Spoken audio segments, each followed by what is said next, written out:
The meeting to order. Welcome to the March meeting of the Deschutes Public Library District Board. I think we both could make it. Welcome people online if there are folks online as well.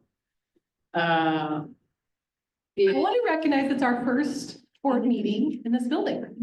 I think that is more than appropriate. Let's just say, and I get so happy every time I walk in this building, and I know it eventually will wear off, but it sure hasn't done so yet. And just seeing the constant stream of people back and forth is just, and how full the parking lot. And how full the parking lot is. People of Redmond are embracing this building just like we anticipated. So, yes. As Todd used to say, it's important to pause and congratulate ourselves or to celebrate this fact. And to, well, I'm sure we'll talk about it more as the meeting goes on, but to celebrate the incredible opening that we had Saturday, reception Friday night. Just a big shout out to the staff for all the hard work that they put into making these events happen because they were just spectacular. Sorry. And that's the. Yeah. It was great. The masterminds, and then there was extra help from staff, but Becca and Liz were amazing. Yeah. And everything's. It really was, and people were so appreciative, and it just was so seamless. You guys thought of everything, so Nice work. it was nice work. Yeah, what a great way to kick it off. To me, seeing everybody that walked through those doors with a smile on their faces and have them be old people and babies and families and single people and all different economic groups and all different ages and all different, I mean, it was just all different kinds of people. It was just, if we had any doubt that we served everybody, that day proved it. I mean, it was just all of Redmond seemed like it. And some of Bend as well, so it was great. So thank you. Did people have a chance to look at the consent agenda? Does anyone make a motion? I move to approve. Agenda. Second. Okay, any discussion? This is favor. I have to do roll call. Oh, sorry. Anne Yes. and Aaron and Bunny Yes. and Betsy Here. and Ann. Yes. Okay. Okay. So getting used to that one. And that included our meeting minutes, our board session, work session notes and minutes and our disbursements. So that will be this benefit. Do we have any members of the public who would like to make comments? Hearing none, we will go on to the next section of the agenda, education. So we have community engagement by the programs team. That's That's you.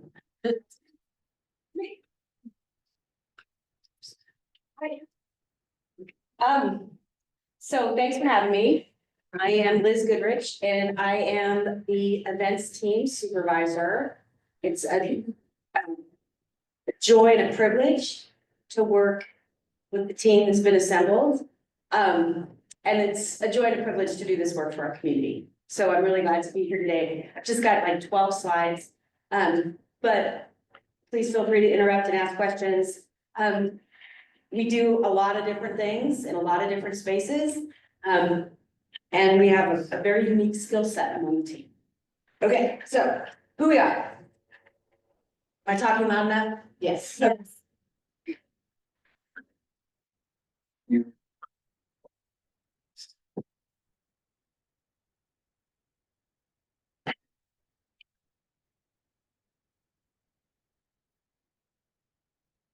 Well, I think it's because I put this silly name. No,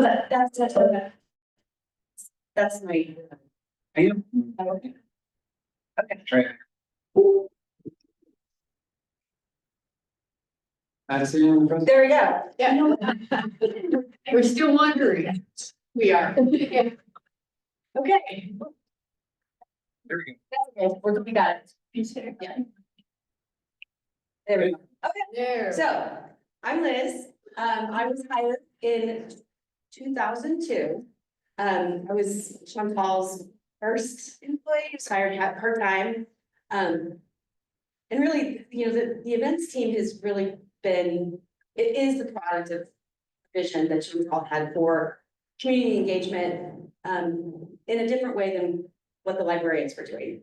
So, and I want to say out loud publicly how much I've enjoyed working for Chantal. And I told Jenny McGee, who's our newest employee today, I'm not sure Chantal's ever said no to me, like a wild hair idea. Yep, can you make that happen? Go do that. So I appreciate having that opportunity to be creative and flexible and serve our community. This is Laurel Ively. She is an events coordinator that was hired in 2019. And this 2019 is significant. She was hired in February of 2019, learned to do the job in the normal way that we had been doing it. And then COVID hit and we all had to learn to do the job differently. And then COVID left and then buildings started to open and close and she had to, again, learn how to do her job differently. So she is the most skilled out of all. She has learned to do her job, we think about 3.5 times. So Elsa was hired in 2023 in March. And this is significant because she was hired the month before our 20th anniversary of a novel idea. And so she stepped right in, managed things gracefully, and it's been a really nice addition to the team. So Elsa deals mostly with youth and family programming. And Laurel does adults. Becca, who is in the room with us today, was hired in 2023 in September. And this is also a significant date because this was 2 weeks before our first Festival of Voices that we had planned. Again, stepped right in, managed some stuff, and has been a really important part of the team, is that right? So we're gonna, I think that was the next year. That's the next year. Never mind. Never mind. She was here for a year before then. And then just hired Liz, just Monday was her first day. This is Jenny McGee and already making an impact on the team. And she has some serious experience. And so I'm looking forward to seeing what she's gonna be doing on ours. So what bomb are you gonna drop on her in 2 weeks? Yeah. It's interesting because Jenny, we've learned a lot of things, UKG, Communico, Teams. For her, this is gonna be her native language. So. What we do, we organize cultural enrichment opportunities for Deschutes County residents. And there's some lovely pictures. So the nuts and bolts, we try to plan 4 to 6 months in advance. This is absolutely critical to the work that we do because the public gets to use our rooms and they can book 90 days in advance. And if we don't want to butt up against how the public's using these rooms, we need to get our events on the calendar. Because it would never want to call a community member and say, the library needs the room that day. We haven't done that ever in my tenure and we don't plan it. So we plan 4 to 6 months in advance.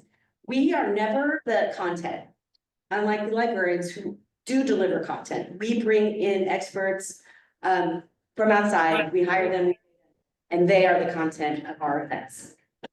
So we manage all the details, and I know Becca can speak to this, how all the details that are involved.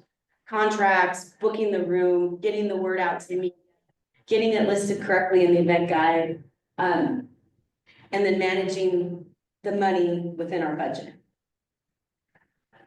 we have files, we have files and folders and spreadsheets to make sure we don't miss anything. So fiscal year 23-24, we did 427 events and served 21,000 people during those events. We balanced the programs across the district based on population distribution. We probably need to update our numbers, but 60% of the programs are happening in Bend and then down from there. We organize the majority of our programs around monthly themes. So the library's tagline is no more.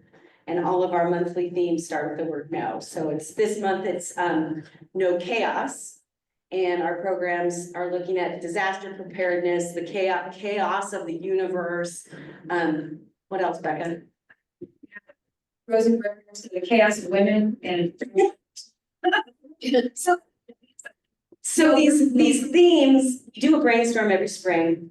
We used to just do it with a small group of people, but last year we had the opportunity to do it at an in-service and involve the whole staff, which was really fun, and it gave the staff an opportunity to have input into what our team does. We take all their suggestions, we put it out for a vote, and then the events team makes some final decisions about, yeah, that's a great idea, oh, that would be really tough. We keep these themes big and broad for a reason. And it allows the team to be super creative. For example, in January, our theme was no change, thinking, oh, it's New Year's resolutions time, we want to have some change in our behaviors. And Becca organized a program about coin collecting because change, right? So we do this real flexibility to bring delight and joyful kind of clever programming to that monthly schedule. And then, of course, we also do these special events. The novel idea, which is in our 24th year this year. I can talk forever about that project. Last year, of course, we piloted the Festival of Voices, which in Redmond, the Latino Community Association used to do Festival of Cultures. In Redmond, some things changed for them, so they rebranded to the Latino Fest and moved it to Madras. And when they did that, it left sort of a really big void, a cultural event void in Redmond. And so with their help and their blessing, we sort of took that on. And we're just getting ramped up to plan this year's. The Train Man, which, who's been to the Train Man? Aaron, you've not been to the Train Man? Oh my God. So Train Man this is last year's 20th year. We're looking forward to hosting them again at the Downtown Bend Library this year, maybe for a last hurrah. Before the building closes, and who knows what's gonna happen after that. And Laurel organizes the garden fair this year. It's gonna be at the Redmond Library. She has been doing that out in Sisters, but that's a really successful event that we partnered with other organizations, and people come in and learn about gardening. Let's see. And then we have recurrent events, the Deaf Cafe, which is something that Laurel has championed, and where we hire a deaf doula and come in and talk. People who are actively dying are there, people who have suffered a loss. Laurel reports, I haven't been to one, but Laurel reports it's super interesting because it's very intergenerational, which is something we've always worked towards, but this one particular program seems to have hit the mark for people. Elsa does music together for little people. Becca deals with our writing community, organizing the Right Here programs, which include a monthly presentation by the Central Oregon Writers Guild. So this is our team for Novel Idea Final Event Shark Heart last year. And if you attended, thank you. Was I making you nervous? Yes. If you attended last year's either the unveiled event or the final author event, you know what a sport Todd Dunkelberg is. Again, also has never said no to us when we ask him to wear a shark costume or a doctor's coat or a bowler hat. So I really appreciate that, and I know I'm with this too. This is the Festival of Voices. We also have been experimenting, we found a lot of success in these sort of experiential programming or events that we do with Wanderlust. We do kayaking, paddleboarding, snowshoeing. We do hikes out at the Newberry Crater, you know, just giving people an opportunity to do something that they might not normally be able to do for a variety of reasons. So we're lucky to have that supports those kinds of opportunities. We always love to bring wildlife into our buildings. And then this is Geronimo Johnson, who was an author that came for OSU Cascades MFA program that we partnered with them. Okay, so what we believe, we have 4 sort of cornerstones in how we do our work.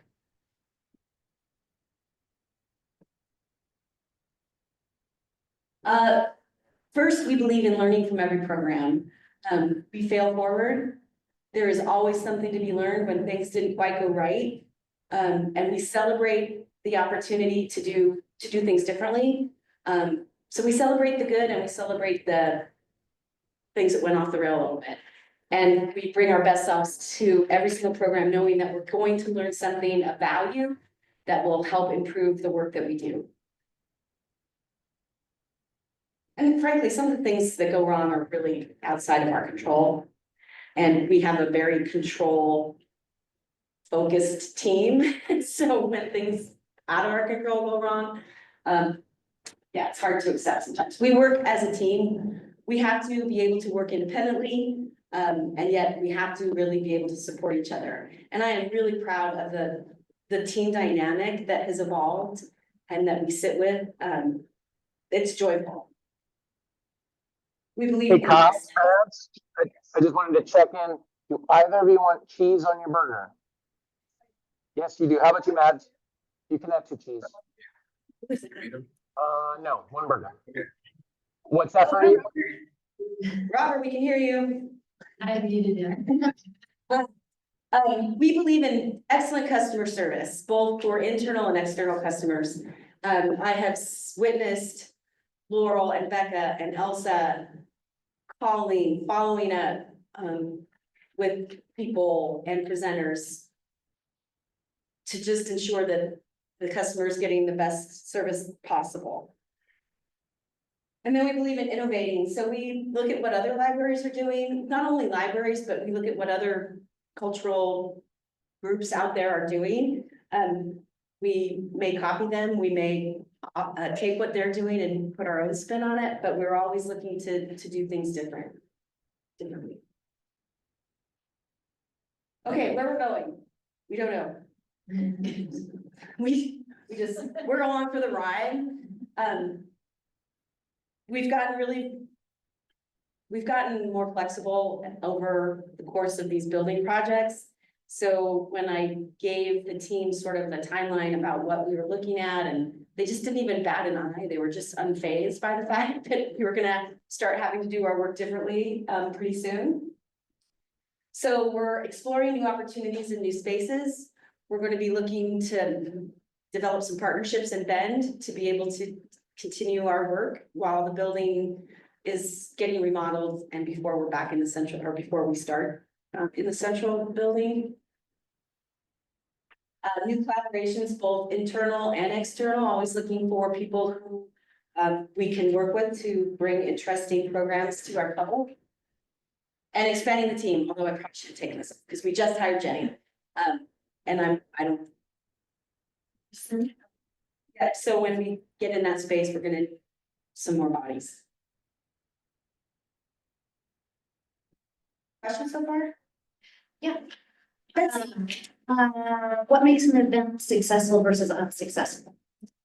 I wouldn't say any event is unsuccessful. I would say some are more challenging than others. You know, this is in the weeds, but when we have a presenter that we're working with that is not good at communicating, and we're waiting for the W-9, waiting for the contract, you know, so sometimes it's the presenter that makes it challenging. Sometimes the rooms don't work right for whatever reason. Sometimes we've decided to do a program on Super Bowl Sunday.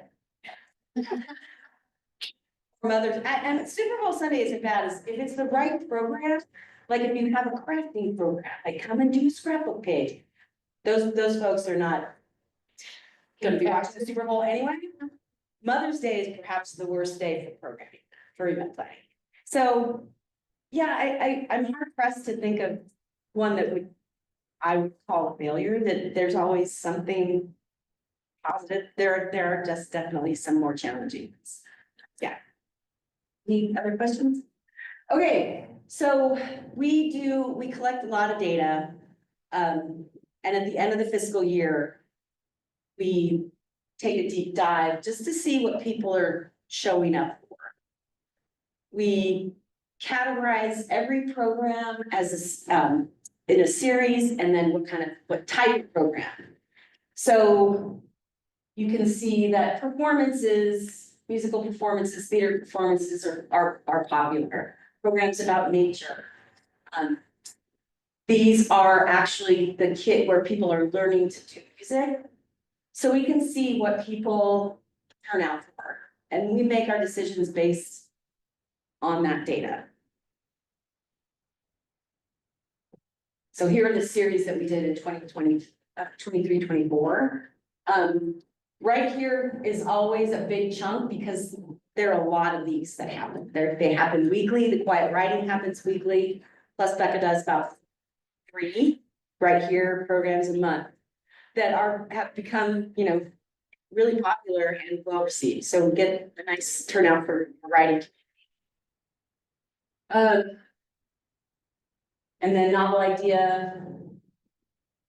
I'm looking at these titles and I remember how fun this was in the series. Okay. And then I just thought you might be interested in these. The age groups, of course, where we deal with the experienced learners mostly. I have a feeling this pie chart is gonna look different this year because of Elsa's work in the youth and family programming. This one really is exciting to us because over the years, when I first started, we relied so heavily on the bulletin and posters to get the word out about what we're doing. But thanks to Wiley's efforts and Tina's efforts, you can see now that we are in charge of the majority of our messaging. We control that. So this is exciting because that means as long as we're getting it right, the public's getting it right. And relying on other side sources to get things right for us is not a great place to be. So this is exciting. We get a lot of return visitors, obviously. We get a lot of people learning new things. We laugh when we look at the evaluations. People say, yeah, I came to the program, but I didn't think, oh, really? Really? This is exciting. A lot of libraries. Oh, I haven't figured out how to do this. Like, I'm trying to figure out how we can track the note card to the conversion to a card holder. I haven't quite figured noodled through that yet. And is this last fiscal years? Yeah, 23, 24. And then plan to use the library. That's also exciting. We know that we are folks in our room. We're always looking to expand beyond the regular users of our programs. So, one thing the pie chart. So this, whoopsie. Okay.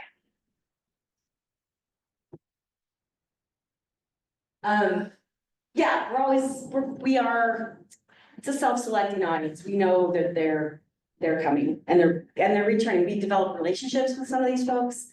And it's always great to see them and they're lovely. Okay, so how can you help? Share your ideas. I know I've gotten one from Erin. If you have ideas, always open to hearing about them. I know you guys go to the conferences, and I don't go. So if you see something or hear something interesting that Anne always shares about something, so that's helpful. And then come to an event. And I know I think I saw all of you here this weekend. And keep keep prioritizing the budget. It's our work. Thank you. Okay, any questions? Can I give you a little rundown on Novel Idea because I love it so much? And we are in the midst of Novel Idea season. So 24 years old, started with the simple idea of what would happen if everybody in Deschutes County read the same book. It wasn't a new idea, you know. Oprah Winfrey had just started her book groups and Nancy Pearl had been doing it up in Seattle, but why not here? And that first year we had about 7 programs, including the author events, and 400 people participate. This year we have 45 programs. I don't know how that happened. That's good, a great book. 45 programs. When I read that, or Dana's press release, I was like, did you count them? Because I didn't, she's like, yes. It seems extreme to me. But last year we had about 25 programs and just under 11 or 12,000 people participate. So it keeps growing. There's no reason it should stop growing. We have book groups that hold their April book club title until they find out what's been picked. So a lot of time, like my mom's book club says, April, Novel Idea. They don't even know what it's been. And I love this because people trust they're going to give it a go anyway. It might not be a book they would have ever thought about, but they trust the library and want to participate in that. So the Novel Idea page on the website has a lot of information about, you know, use criteria. We have changed how we select the book and who selects the book over the years. It used to be sort of just a staff exercise. We had a couple of people from the public and foundation board and the library board participating, but it was really sort of an internal exercise. And about maybe 6 years ago, 7 years ago, we decided to invite the public into the process because this is a community-wide reading project. So let's hear from the community. So starting in January, the community nominators start reading. Their goal is to put 3 books on the nomination list. And then in May, that's coming up. In May, the advisory committee takes that list and starts reading together. It's very much like a book club on steroids. And there's a lot of discussion, a lot of really thoughtful analysis of these books that we're asking everybody in our community to read. It fundamentally changes how we read, doesn't it, Becca? We no longer read for just pleasure anymore. It's like, oh, would this be a good Novel Idea book? And then we give the final 3 titles to Todd and he makes the final decision. And some of the decision making gets involved with the authors. Can we afford them? Where are they coming from? Are they available at that time? So there's a little bit of a puzzle to put together at the end of the year, or at the end of the selection process. And then we off to the races. So just so you know, the quilt show Becca's first program is on the 2nd of April. And then we wrap up with the youth novel idea. Author will be here the 25th and 26th of April. And then the adult novel author will be here that first weekend of May. Any questions? Come on. Yes, I have another question. Yes. I haven't quite mastered my preferred method for hearing about events. Yeah. So there may be some user error involved. Can you describe the ways that we can find out about events, or maybe like some tips and tricks for going through all the events and somehow finding so that I want to go to them? Right. Todd, could you look the library website? So are you on the e-newsletter list? I don't know. We can get you on that list. Sure. So that e-newsletter comes out every 3 weeks, and that really is where people, I think, okay, well, you can sign up for that on our website. Okay, so that's probably the best way. And then we have some power users, we have some super users that have figured out how to use our calendar to their advantage. You can set alerts for when things get added. And then also, if you want to see what our team is doing.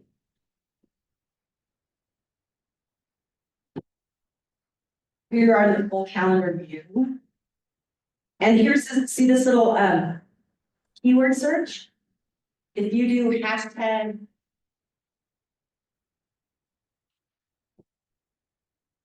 This is new with our new calendaring system. And you can see this is all the stuff that the events team is organized. That's great. Yeah. Or, you know, that keyword search is something that I'm just learning about, so you can enter craft in here and any program that's a craft, which. That's a great thing to put in the newsletter. I didn't say that. Well, this is Wiley's work, as part of the new calendaring system that's called Communico. We're just learning about some of the tricks it can do. Well, thank you. Okay. I would just like to give a shout out to you. Yeah, I just think you are a critical piece of why the people of Deschutes County love the library so much. I mean, they feel invested in their experiences at these programs. They are entertained, they are educated, they're things, they build community, they meet their neighbors, and I mean, I think that it's a huge way of getting people. I know a lot of the events happen outside of the building, but it gets them in the building and gets them emotionally invested in the library system beyond just, I came there and I checked out a book. yeah, And I think it's really one thing that really sets library system apart from other libraries throughout the state. It's one of the reasons that we enjoy the reputation for excellence that we do, and it's because of you guys. What you do is unexpected. You do things that people don't expect libraries to do. So you went to the library and you learned about what, or and so it's like part of you bring joy to people's lives, and it's unlike other organizations in our community. It's all free. it's all great. And it's just, you do a Yeah. remarkable job with it. It's just. Thank you. And so I would encourage everyone, if you haven't gone to library events and programs, please go, because that's, to me, it's a critical part of us understanding how we're reaching our community. And it's been a real joy in my life to go and see the joy in other people's faces as they participate. Yeah, and I think that, you know, as libraries changed, you started the change, you know, becoming a cultural hub, a community hub for what's going on. That the recognition by the board to value and support and make it part of the ongoing budget. This work that the events team does is a tribute to you, because not every library does that. So we're tickled. I love my work, you know. Chantal asked me in my the first year assessment, where I saw myself in 3 years. I'm like, not here. I'm on, something like that. So it's been a real privilege and a joy. And, you know, my oldest boy got to come to the event on Friday night, and he was, when we were at home later, he's like, you know, Mom, it's just really cool to see you in your element. Just you and your element doing your thing. So I look forward to really exciting things to come as we go into this time of bed spaces being, you know, where we're gonna have to find some other ways of doing the work, and my team's up for it. So. And I just want to add that I've had the privilege of working with your employee Jenny at Parks and Rec, and I cannot overstate how fortunate the library is to have her added to the team. Yeah. Yeah. One last thing that was hasn't talked about too much, and I know, yes, so, is the importance of community partnerships. And kudos to Liz over the years has built and kept and nourished these partnerships for years and years and years. And that makes all the difference too, because they're wanting to partner with us. And it helps to deepen our reach with different communities that we may even be able to get into. And so much of that is all about relationships. And Liz is a very natural and strong relationship builder and keeper. And Yeah. So we work regularly with Latino Community Association, the Deschutes County Historical Society, Kids Center, the Ocean Lifelong Learning, Central Oregon Writers Guild. Those are sort of the foundational ones, but then we have developed High Desert Museum, All the music. with Music Together people. And then there's just a lot of individuals that they're kind of our go-to people. So I'm always available if you have questions or if you want to talk about novel idea, or if you want to hear about my friend Carly, the opera singer. I'm happy to share all of that with you. So thank you for having me today. thank you. Thank you, that's everything. you did. And thank you, Scott, sitting through our presentation. Todd, Scott? Yeah, so welcome Scott Langton is our Deschutes County Assessor, and we had Scott come out over the years to talk to the board, and it's always just great to always know, like, where's our money coming from and what does that mean? And so I'm gonna just let you take it away. Okay, yeah, nothing more exciting than property taxes. So what I love about committees like this is you were really supposed to be wearing two hats. You get to write a check for property taxes and you're a recipient and how to spend those money. So you see it from a couple different views. Yeah. Okay, just brief some, I think, fun facts and figures. I've been your assessor for 25 years, and this is over my tenure of what has changed in Deschutes County. And as you can see, our market value has gone up over 800%. Our assessed value has gone up over 400%. Taxes imposed over 500%. The number of accounts that we've added, over 33,000. So everybody envision the city of Redmond, absolutely every property in the city of Redmond. We've added over 2.5 Redmonds. And why is that important to you? Couple things, and I'll get into your tax base, your rates applied to. And then also, another figure here is, and I'm really proud of my team on this one. We have done all this increase and only added 7% to my staff. We've added 2.5 FTE over that period of time. So we've been lean and efficient and trying to be good stewards of the tax dollars. Something, just a heads up, the entire state assessment taxation is struggling right now. In the assessor's offices in different counties, there's several reasons for that. And this is the first time that actually Deschutes County is looking at cuts.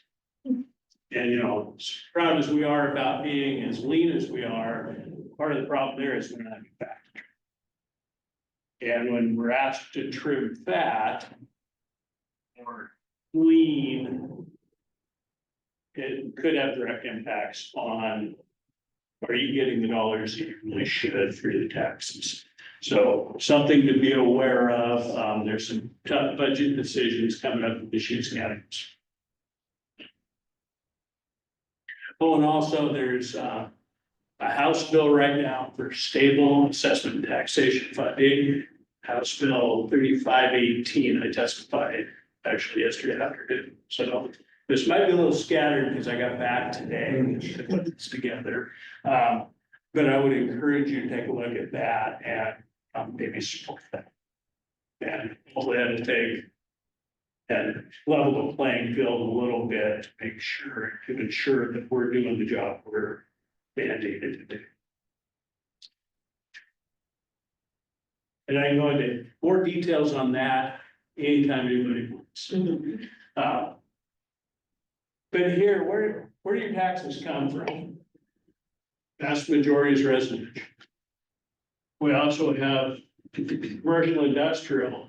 And what's unique with Deschutes County in Oregon, and probably just about any place in the nation, is a very close third is recreational destination resorts. Most people don't have those. It's a big chunk at the top. And who receives them, you can see the vast majority is K-12 education. And libraries about 100%. Oh, and as I go through this, I do want this interactive. I'm gonna kind of go over the property tax system. I want to make sure I'm addressing the questions you guys have. So please feel free to ask. And this is what it's all about. Property tax bill, where you guys have all received that and see that depending where you're at, this is an example of, and the county library bond is gonna show up on every tax statement through that. We've been running a 26-year campaign to change that to Deschutes Public Library. Is that any chance that could ever happen? There's not a very library. Just start. Oh, I've asked many times. Huh? My deputy, or, so what would you like for Deschutes Public it? Or even just, yeah. But even you see, public- county enforcement is about the maximum because the way the system works, so Even just public library. should be even. Okay. Sure, will do. It does save us, and if people get mad, they're calling the county and not us. Yeah. Okay, sir. No, it's all right. Okay. There you go. That's what I understood. So, and this is kind of a fun fact too, you know, when people talk about Measure 50 and my taxes are limited to 3%. How come they're higher? Well, that's wishes of the voters. So this is just, and this is bend again, but it's pretty standard throughout the county. But had the voters said no at the ballot box to absolutely everything, law enforcement district, your new bond, anything else, taxes would actually be 30%. And that's not good or bad here or there, it's just a representation of our voters are typically very generous. So when people say their taxes are limited to 3%, now their assessed value in most cases is taxes are an outcome of what the voters' wishes are.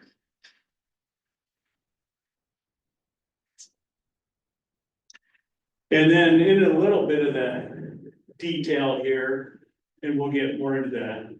You got your base value on existing properties, and that grows at typically 3%, some exceptions. But we also maintain a market. That's used for putting new construction on a lot of other things. Base appraisal date in Oregon for the Constitution and statutes is January 1st. So anything that's being built today, well, they're January 1st, it's not gonna show up on the tax statement next fall. 27. And then you can see the median price January 1st over time and the way that's gone, where, you know, we were growing a little bit, we had COVID, boom, took off. Now we're kind of flat as well again. So we had that COVID bump. Now when you put the line on that, it's fairly stable.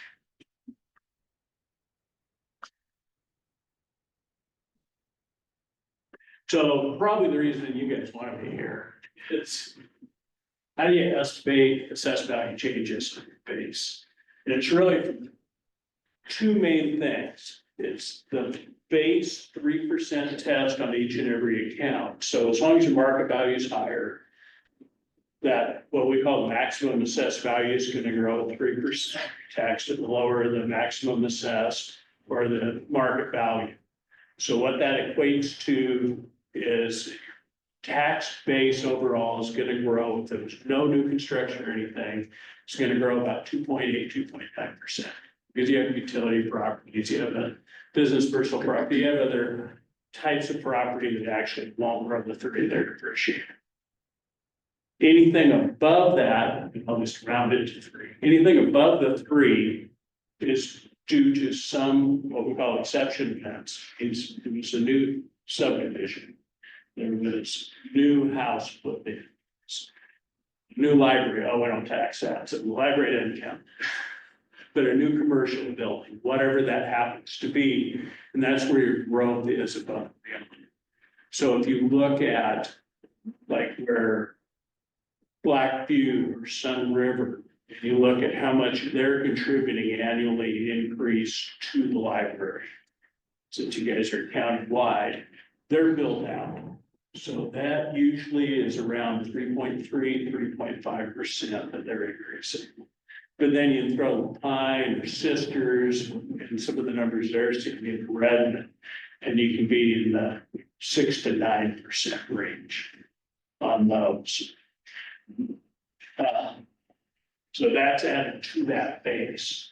But there's a lot of variables, and to me, it's an unfortunate outcome of Measure 50. I understand why the voters want to control limitations and whatnot. But for taxing district standpoint, you guys are budgeting right now. And there is no way that we can give you a number until October. And you're already a quarter into your fiscal year. So right now, everything's on estimates. And there's a lot of variables in those estimates. How much new construction do you have? What type is it? What is the value of that? What are the ratios that we then adjust the market values to come up with that assessed value on those properties? And what is the accumulation of all that? What kind of exemptions are in? Whether it be low income housing, enterprise zones, like this. So permit value, you guys had to pay City of Redmond quite a bit. They inspected it and everything else. But that's a permit, it doesn't count toward your tax base. So there's a lot of those variabilities we have to see. Like, well, Mike's Pizza, when they break ground, they're gonna have a 5-year exemption on the building. And then in year 6, it's start paying. Low income housing. Or some in Bend, but there is some here. A lot of those are 10 and 15 exemptions. So you're foregoing those. You've got urban renewal areas in multiple plans in every city. But you're foregoing any increase in assessed value from that in their renewals, taking that portion of its taxes. So there's all these different variables we have to factor into any forecast. And so, like any forecast, it's gonna be wrong. The more variability and more volatility you have, the more difficult that makes it. I still will work with districts and we'll model and we'll try to come up with stuff. I always stress it's districts. I'll help with those tools. I'll get into the details of the modeling as deep as anybody wants. But at the end of the day, if you guys want to be aggressive in your budget, very conservative, or there are other factors into play, I think that'll help you guys. But when I'm looking to this next fall, modeling I've done looks like about a 4.7% increase. Can you speak to exemptions that happen because the majority of the taxing districts give approval to a developer for an exemption? I don't know if I'm seeing that the right way. Yeah, you're and that's a hot button issue, especially with special districts. For sure. Because you guys are probably more reliant on property taxes as a percentage of the entire revenue you receive. And you usually typically have a lower rate, so it only takes a school in a city to say yes, and it's exempt. Most of the low income. There's some that are just outright exemptions. There is. There's over 100 different types of exemptions, and keeping in the spirit of Oregon property tax, it's not simple. It's very convoluted, so it really depends on the exemption. And everyone's a little different, even with the low income housing, there's probably 10 or 12 different types of exceptions. But a lot of it right now, because we have a law on the books and it says no unfunded state mandates. So typically they'll say, yeah, we'll grant that exemption, but leave it to local authorities to approve that. Some of them it's just a cap. Some of them it's 51% of the tax rates. And it's just any number of different things. So did that address that? Yeah, I just sometimes think that a lot of people don't know that that is an option. And that we're typically left out of a decision like that because the 51% needed is the city and the school district can take care of that and make that decision. Which has always fascinated me, and that it's typically the city that wants the exemption. And K-12 is kept whole through the state funding. And that's usually the two. I will say, I think I'm working on my 17th budget. And every year I've heard Scott get all of these things saying why this isn't gonna be an accurate number. And you've been amazingly You accurate nail it. all those times. Set the bar way too damn high for Yes. themselves. And then people go 4.7, well, it was 5.6 2 years ago. What, is the economy going? No. You have to remember that base is growing at that basically 3%. So to keep that 5.6 or 6% growth, you're gonna have to have more permitted value than you did the prior year. So we still are very strong on permitted value. It's off a little bit, not tremendously. But well, you guys, you see all the new buildings, and it's mainly residential now, a lot of the bigger commercial kind of put the brakes on a little bit for various economic reasons, but they're still in the queue, they're ready to go. But the larger that base is, you're gonna have that many more permits to see that kind of huge growth that we saw. And can you speak to what impacted, was it last year's estimate and the actuals that ended up coming in being lower than that estimate? Were there any notable? Oh, yeah, developments yeah, there was. that did that?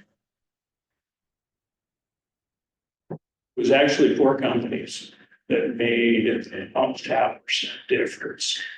One of those is, and almost everything on the tax roll we appraised locally, other than utilities. So like a Verizon, Comcast, broadband, TVS, railroads. That's all done centrally assessed, is what that's called. The bar does that.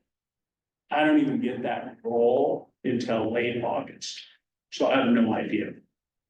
Well, like, then broadband, TDS Baja, because their market segment, everything else, it fell away. There's a couple other companies, like them. And they look at their stock values and everything else. So it's one of our bigger taxpayers. They blocked it. So that was, so you're saying that those utilities, that the value of those utilities was what impacted that lower actuals? Exactly. And another one, if you look at the year prior, you guys came in higher than next. Yeah. And that was one of them. And that was CrowdStrike. Yeah. So it's not really a reflection of the development that's happening. No, it's. Or our local value, I guess. Yeah, like CrowdStrike, they put $150 million worth of new servers in. We had no idea till they bought them. So if I had put $150 million in that estimate, we would have pegged right in there where it was. Well, that's a depreciating asset that depreciates you rather quick. Well, this year, for this last year, they didn't put anything new. We'd appreciate it at $30 million. we'll depreciate it again. And so you can have, and we're fortunate here because even though you're seeing those swings, it's still only 0.2, 0.3%. We don't have some huge anchor tenant that we're relying on that for a tax base. We don't have like a General Motors plant or, you know, some big, and this is a few years ago in Valley, some big timber mills that went out, and that had huge impacts. So yeah, when you're trying to dial it in and you're talking 0.2, 0.3%, and it's real dollars, it's still pretty. Yeah. And like on this 4.7, I know maybe CrowdStrike will put in 200 million servers. Oh, we might be at 5.3. Maybe telecom really crashes and we get that roll in August, it's even lower.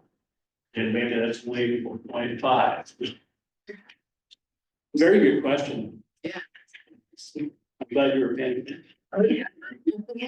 A lot of people don't pick up on it. So what else you got? I can go into all sorts of other stuff, but I want to go where you guys want to go. People have questions of Scott? And I don't know what kind of time. We've got a few more minutes. Well, I have one more question. If you guys- I can never remember exactly the way the TIFs work. And that's where there is an exemption for a long period of time, correct? And then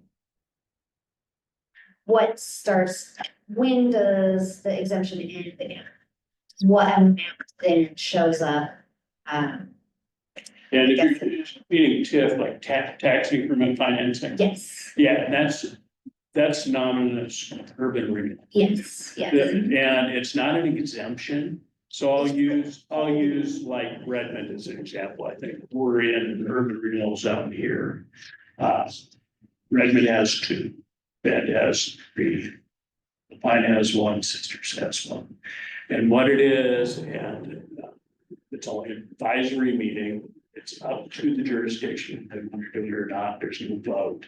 And they say, we have a blight, we need to fix this area. And it came out of back in '60s, early '70s, California lots, which was pretty blighted. But one thing that's considered blight is traffic. So if they show a need where they want to revitalize an area, the city council or the county commissioners, can have county as well, could create an area and outline that area. They go through a pretty extensive process. They have to define what the blight is, what the cure is, how much money that's going to be in an estimate. So they're going to incur debt to change. And then from a property tax administration standpoint, these are a pain. I was done. It is very, very convoluted. I've retired some, I've created new ones, I've expanded them, and it's all based on what the jurisdiction did and be it implemented. But in essence, they'll take an area like downtown here. And once they establish it, you get a frozen base value. So let's say it was $100 million the year before the plan. But 100 million, you're still gonna apply your tax rate. So you're gonna get your tax rate applied to that 100 million, or, you know, the plans can go into perpetuity, basically. Because like downtown here, they substantially modified it, so they extended. But there was a South Airport plan that retired. And they created a South 97 plan. Same thing, yeah, retired from there. But in theory, for, let's say it's a 20-year plan, well, you're only gonna receive your tax base about based on that 100 million. Any of that 3% growth, any construction, any new assessed value, I'm still going to, my office is still gonna apply your tax rate to it. We're just not gonna give you the money. We're gonna give it to the urban renewal plan. But that's only true of your operating. Your bond, we're still gonna come up with, your bond's not included. We're still gonna come up with what the principal and interest is a certain fund. Local options, not part of that. And then at the end of the 20 years, let's say that 100 million is now 400. Well, then suddenly you got 400 million tax base. Okay, that's the part I would think, I couldn't, I remember. Okay, yeah. Yeah, you'll get that, but they could modify the plan, or they could retire. Yeah. My tenure, I've seen all of that. Thank you. Yeah. So the individual properties still paying the same taxes they always do.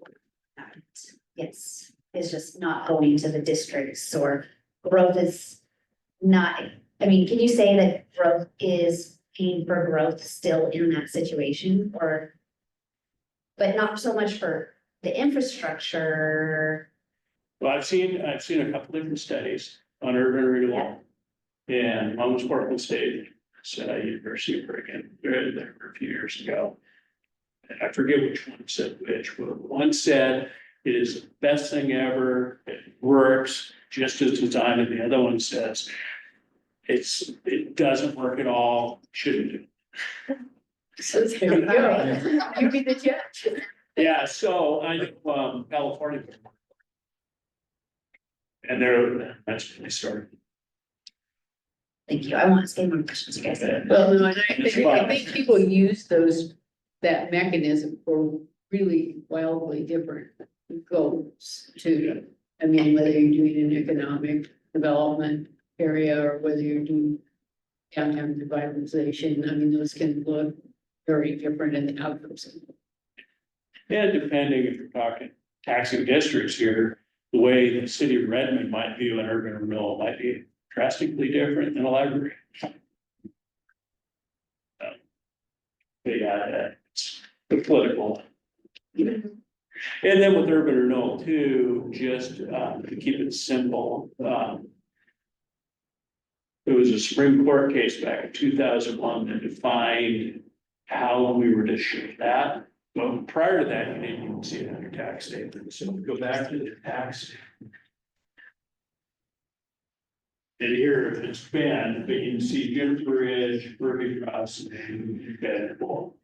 How much your taxes are going to that. So this bottom line tax, the individual is not going to change what the urban renewals are not. It's just where your dollars go. But you go, wait a minute, this property isn't in any of those. Why does it show on my tax statement? And the Supreme Court defined it was all the properties within the activating agency, which in this case, City of Bend. So it was a few years ago, the county was asked to do something at the Bend Airport, which is county. So it was shown on everybody's property tax statement, the pie, red and green place. This increment value that we use to divide those taxes is still only based on what was occurring in Bend. But then we spread it out to all the properties within the city of Bend to show them, which is kind of bizarre, very confusing to me. And then if you guys really want the numbers, I have a whole book that'll show, okay, library, this is how much you didn't get that went to each one of the districts. I try not to look at that. Yeah, I always forget, I know we're in special district and our percentage is what, I know it's fixed, if it's what percentage. We get Oh, your tax rate. 5 cents per $1,000 of assessed value. So if you had $100,000 home, you're paying $55. So Yeah, and that was established back when Measure 50, which was a constitutional amendment by the voters, was enacted in 1997. And it was called the cut and cap, where we created these maximum assessed value. And you still have the market value, but you're gonna be taxed at the lower of the two. And the maximum assessed is on the gross of 3%. And at the same time, it said, on average, 18% reduction in every taxing district in the state. And before Measure 50, you actually had a tax base where a levy, let's say you got 10 million a year, and it could grow by 6%. And without voter approval, you can do more. So basically, districts could care less what business volumes, because we were gonna come up with a rate to get you your money. So if the value went down 30%, well, tax rates would just go up 30%. And so districts get whole. Now, when they did the cut and cap with that 18% reduction, they established a rate. So now you have a fixed rate that you cannot exceed. You can impose less than that, but you can't impose more. You can go out for a bond, you can go out for a local option, but if you're operating, you're stuck with 55 cents. So then it just all that matters really is how much did the assessed value from? And we look at that on every single property, but then you look at the cumulative total to come up with, like the estimate I have, 4.7% more that you can apply that to. And it kind of broke the whole idea to, at least in my opinion, what is the need of the district and the wishes of the voters? Well, you're getting 55 cents on whatever the assessed value is. Before it actually would, you could, that tax rate could change to better fit that. And you also knew at this point in time, when you're going through your budgeting process, what dollars we impose. Right now, it's against. Did that answer that more? Okay. Thank you for Okay, coming. thank you. Thank you, sir. It's And great. if you guys ever have follow-up or want more detail or anything, this way. So we really appreciate you coming periodically and refreshing our minds and allowing us to ask questions. You have a very difficult job, and you appreciate it too. And you're accurate. So I kind of enjoy it. Keep your elected me some try. So, I talked about the last couple of months that we were doing a lot of just evaluations and updates to the whole long prayer. One would be in the schedule. And we really took a good hard look at the schedule and primary central and then how that affects downtown. Ultimately, we made some adjustments to the schedule and you saw within that reported. We're still planning that construction will be completed at the end of November. We're planning to commence installation of all the FF&E, certain parts of it in December. And we've now pushed those out to the beginning of January, right after the holiday season. Part of it was we wanted a little bit of a cushion between construction and that, based on just past experience of how we wrap up construction that just real hard on our dates, where it's like construction's done here and the next day we want to have FF&E started. And it hasn't worked out as nicely as that, so let's put the month of December in there as a question. We're gonna do some things, we'll put up a sculpture, John Gravi's sculpture, in the month of December, because it takes a big scaffold to get up to the top of that ceiling structure. So that gives us a good time to look at that, but also, like I said, some cushion. I went through Kirby's updated construction schedule and went through all of that and really looked at how we've done. We came through the winter, which they've had a lot to deal with this winter, snow and just weather conditions. Very surprising what they got when they reset their whole schedule, that it really tracked our original construction condition. And feel very confident about that. There's still challenges, as there always is in construction, but it's something that I think that's made us feel good about, okay, being done substantially by the end of November, having December to detail, get everything ready and really launch the 1st of January. So that's kind of a part of the adjustment. When you look at it, we were looking at an opening at the beginning of April. Now we're mid-May, so it's about 6 weeks is what the shift is. The other is we put a couple more weeks into really getting the library after the FFP is done.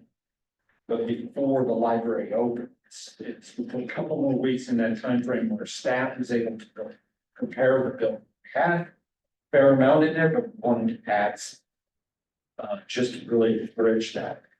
There's a lot that's going into Central Library. We always think about all the construction, but we started to talk about all the people.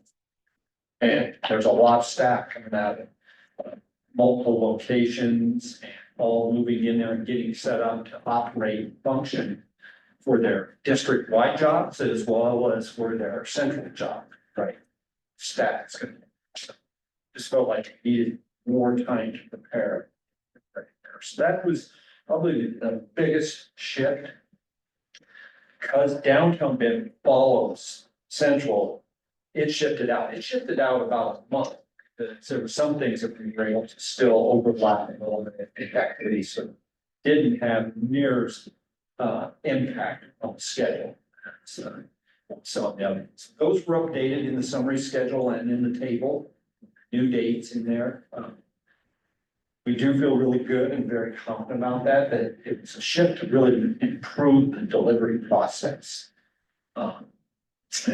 So as we go forward, that was where we were at on the schedule.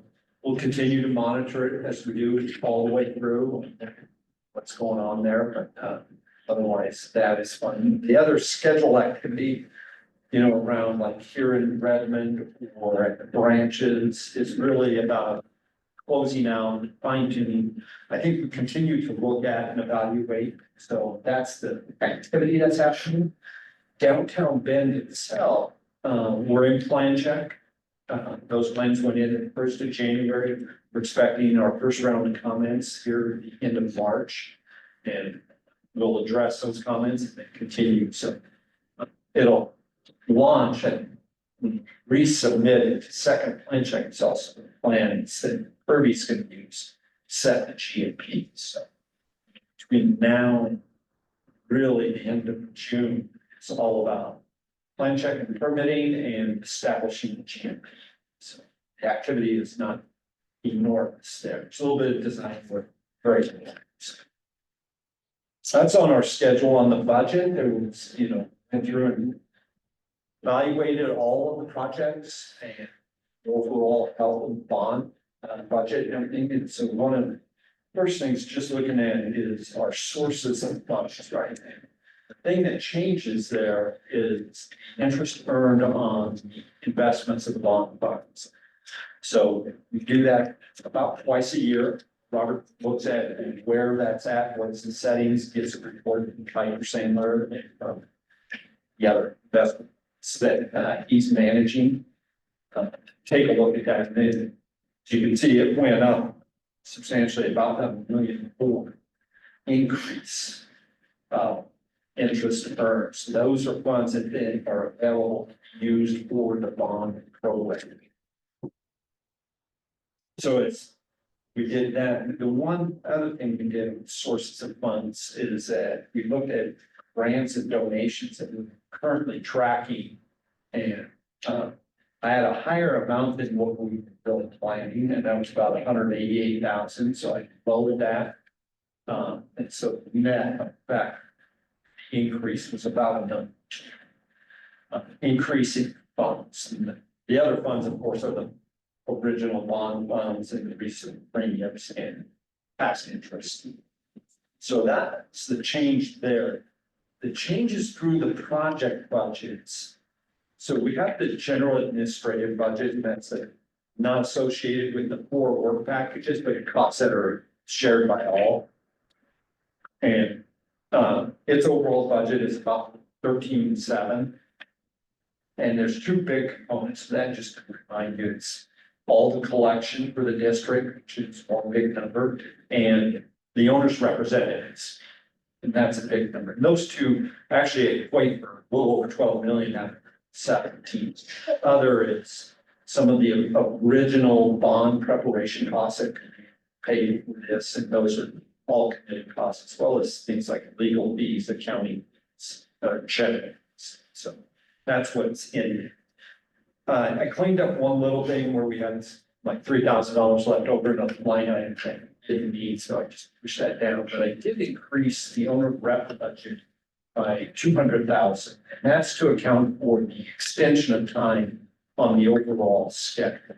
And so it's something that I put it into the budget to forecast it, and then as we get out, probably like Central is done and well into downtown, we'll reassess where we're adjusted to our contract. So overall, that increase of about 196,000 came out of what is the reserve contingency. That's in there, that's in the contingency. And the reserve contingency is a contingency for the overall bond program, but it's not planned for use on the specific work package where we have 4 work packages. And so it's kind of a backup to the other contingencies. But that's also where I draw ministry. On work package 1, which is central library, the budget itself, that did not change overall in total. I made some adjustments throughout, and these are in that summary. So I think I'm on page 3. So the changes are site due diligence. It actually was reduced by about $62,000, and that was just some funds that were in line items that recognized, hey, we're not going to spend these up, push that down into the contingency. So it's looks it's freed up on the owner hard costs increased by 90,000, and that's really for an increase in our shelving budget for a high density storage system that library is looked at and wants to implement, and allows them to really store stuff that they need, have on property, but stored, and then can access it. It's a system that space saver is able to provide for us. So we'll go through a separate optimization later. The soft costs actually decreased. One, because I looked at some of the design costs and some of our testing and inspection costs where I had budgets and realized that I just had excess that I didn't feel that once I evaluated where we're at, what we're committed, how the project's going, that they weren't necessary. So again, I pushed those down into the contingency, which between those adjustments, 2 reductions, 1 increase, contingency increased on central by about $100,000. The the big component of all of the work packages is the construction hard costs. So we have a GMP with Kirby, the construction, and didn't make any adjustment. It's a big number. It's $80-some million. Well, as we go through and with the CMGC process, we get to look in to see how every dollar, every penny is being spent. And so we really evaluate that every month. Actually, James Spence, who's our project manager, he's out there weekly talking. I go, the health of the GMP is very healthy. And it's got all of their contracts are done, so they committed all their subcontracting, all their purchase orders and that. So that locks in pricings. But when we talk about tariffs that are happening now, well, we're already under contract. The subcontractors have already locked in material pricing. So central, we don't have any exposure. Which is really good. So that's a big component when you look at their total GMP. A big chunk of it is subcontractor costs that they're paying out to all the vendors. So that's really well locked in. They carry construction contingency in their GMP. It's really healthy in that they have not had to use it. They do use some of their funds that are in there. We see when they need to pay us up to do something. but it's not like they're burning through their dollars. And so those dollars are there, so it just makes me feel better that I look at it and say, okay, we're carrying an owner's contingency on that project and we're not having to spend it. So in my view, that means it's really healthy.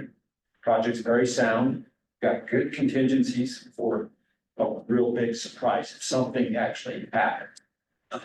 We've got dollars available in the owner's contingency set aside, and Kirby's got their contingency still set aside. So I think the risk level of cost overruns, cost impacts to the district are very low. And even though it's a very large, complicated project, as I went to each budget line item on our budget, in really good condition. On work package 3, but downtown Bend, this one, we actually increased our hard cost, you can see, by almost 600,000. And that is directly related to the tariffs and what's going on in our market out there, as I looked at. And so there, we're gonna set the GMP Kirby this spring, summer. And we're gonna be going out with pricing on everything, here in the next couple of months. And so within the current cost estimate in our original budget, we had Kirby's cost estimate. And within that estimate, they carry contingencies for cost escalation and just design refine things that as the plans get finalized, that they know are could change their cost estimate. And that was based on where we were at last fall. You know, the last time they updated their cost estimate was based on the 100% set amount in November. They did it at that time. Since that time, there's been enough activity to all listen to about what's going on, that it really felt. So what I did is I took dollars out of our contingency project and moved it up into the budget line with anticipation that we're going to spend it. Just to, as a forecast that I think, and my crystal ball is not working that well. I just plugged a number that I thought would be in it. I kind of looked at what Kirby was carrying for their cost escalation estimate and basically said, I think I'm going to double that. That's how I got to roughly $600,000 that we changed there. So that was probably that is the biggest change on that project. On the owner's hard cost increase, one of our line items within the owner's hard costs is that we buy a lot of stuff to fit out the building. And it's all the maker space stuff, all the things that you see using that's not furniture or non-shelving, but a lot of that. And it's an area where I think the original budgets I said were lower than what they really needed to be. And so I looked at what are we spending here in Redmond because of size and consistency of the two, and this budget be more in line with what we actually spend here. So that we're again forecasting that. So that was the 75,000 on our part cost. And take into account tariff on that too. You know, I did early on, when we set all of the budgets for like shelving, basically all the FF needed, it was based on what we did here. And then I increased it by a substantial percentage. I want to say almost 15%, 20% higher. So when you can get a client comparison, furniture here, Redmond as compared to everything. So I bumped them because Redmond budget was bought 2 years ago. And so all the inflation that we had.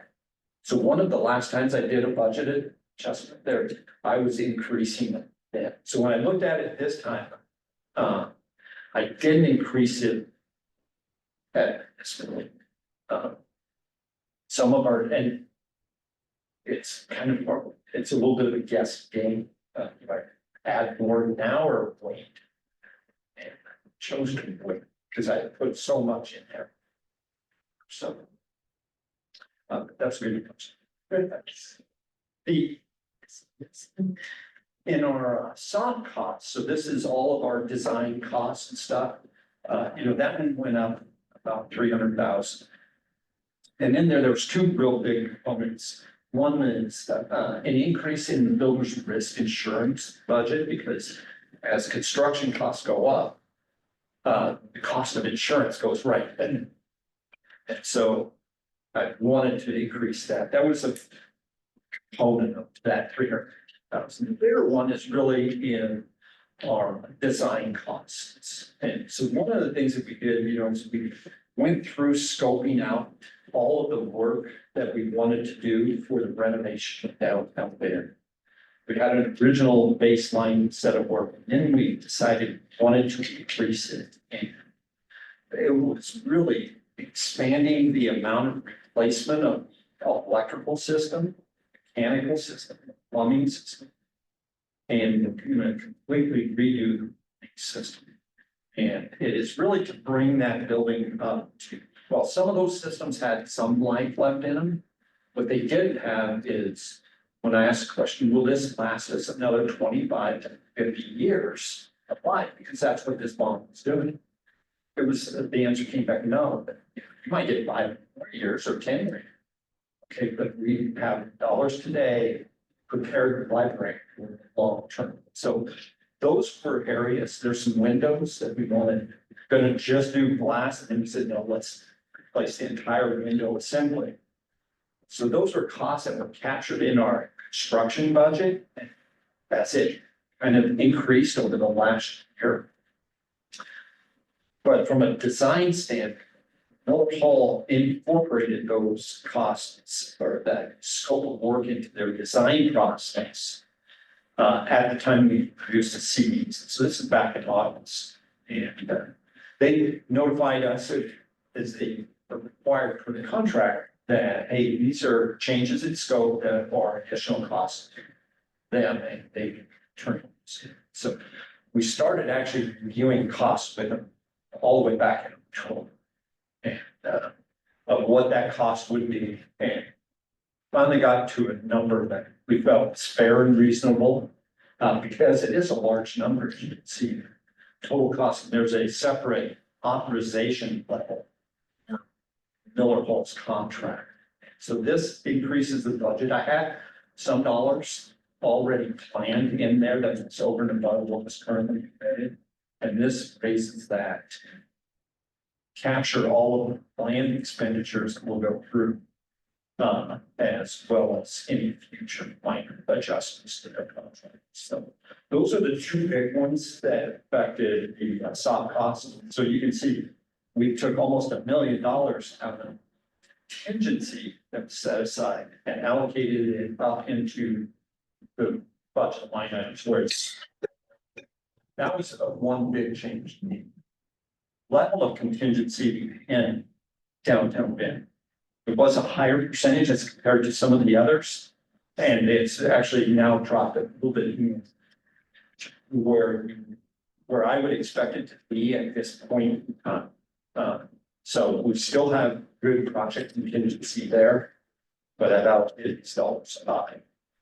On Redmond, it started to close, out this budget, and so we're starting to clean it up. But there was a few things. So site due diligence happened to be where we captured our civil engineers costs. And one of the things that we have been doing is affecting construction costs as well as their design costs. This driveway that goes out here, it's got a big dip. The existing street out there, the city is overlaid so many times over the years that it's created a taller crown to the street. And therefore, when people leave, they're hitting it. Now, it's built exactly the way we had to when we went through design process, plan check process, how the city wanted us to do it. But in reality, cars are hit. So the city, we said, can we fix it? City's not going to change it.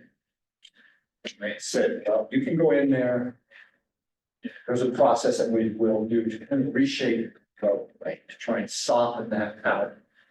So this was adding some design dollars for our civil engineer to design that and put together that plan, and then under the hard costs, the construction costs. You know, all the way through this contract, we adjusted the GMP right at the beginning of the project to finalize the GMP. And since that date, we actually had 0 costs saved. So everything we did in the building, every time we made a change, it all came out of the GMP dollars. And it goes back to kind of what I said about central, is that we can see into the funds, how Kirby is spending it. And when they don't spend dollars, those dollars become available owner to use. So we say, okay, we'd like to make a change. We don't have to increase their GMP. It's like use these unused dollars and their construction. Including all of the costs for our delays, time changes for this library, were all absorbed in that original GMP. But we've gotten to a point where we're finally exhausting. And so I put in another $150,000 in there into that budget. So our student $176,000. Redmond is 150. And that's just to deal with some changes that we want to do, some final things that we want to implement, including that street as well.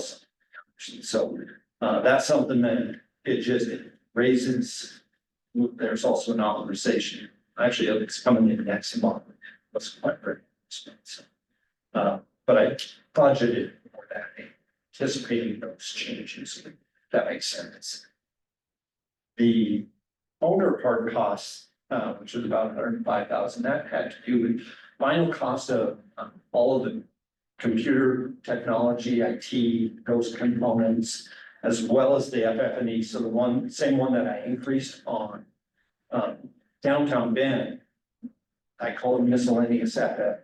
It's all the stuff you buy and fit it out. It's capturing those costs.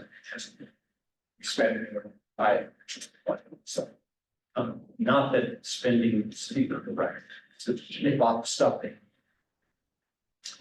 So that was that adjustment of the 105. Some costs, it increased by 9,000. That's cleaning up unused budgets, just little dollars here and there. That's went through some permanent funds.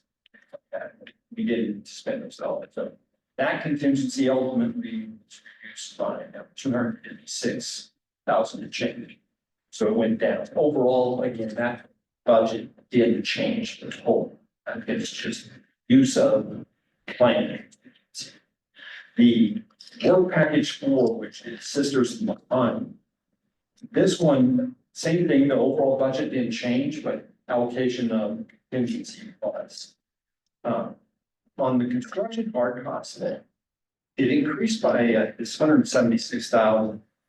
There's also, we'll talk about an authorization of at Sunriver, after we completed all the renovation and stuff, we discovered a problem in the existing sewer main that is really, it was outside the area that we worked in. It never resonated prior, but after we completed all of the work, we identified that there's a section of the pipe that's just non-flattened.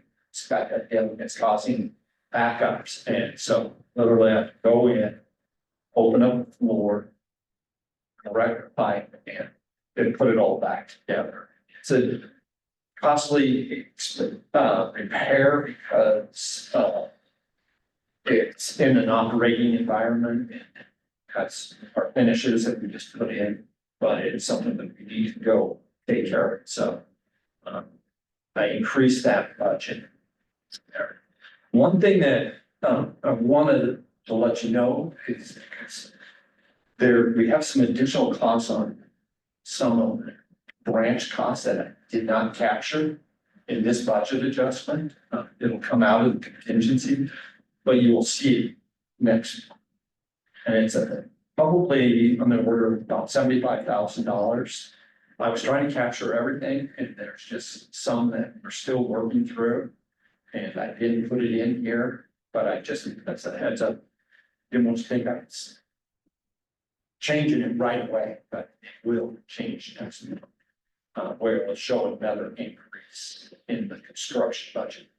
That's capturing some small changes around the 3 branches that maybe that I just had not captured. The owner's hard cost increase, again, that's primarily some furniture, we previously processed some authorization levels, additional furniture purchases, and I'm just catching up the budget to bring those dollars up, and then also on the computer and IT as we finalize what we're actually doing. Completed some of those upgrades, I adjusted that budget up to catch up with that. Again, soft costs decrease was really based on cleaning up all line item budgets. So here, project contingency was reduced by about 300,000. That's it, it's allocated about. The reserve contingency, this is that contingency that it's not allocated to any project, it's just in backup. To those, it increased by $1,047,000 from, it was about 7 million, so now it's a little over 8 million. That's in reserve of all the other budget. So it's like I said, I see it as a backup to the backup. So this makes me feel very confident that we talk about the soundness of the bond program and the risk level. Having this level of excess contingency really says there's not a lot of risk of anything bad happening from a financial standpoint.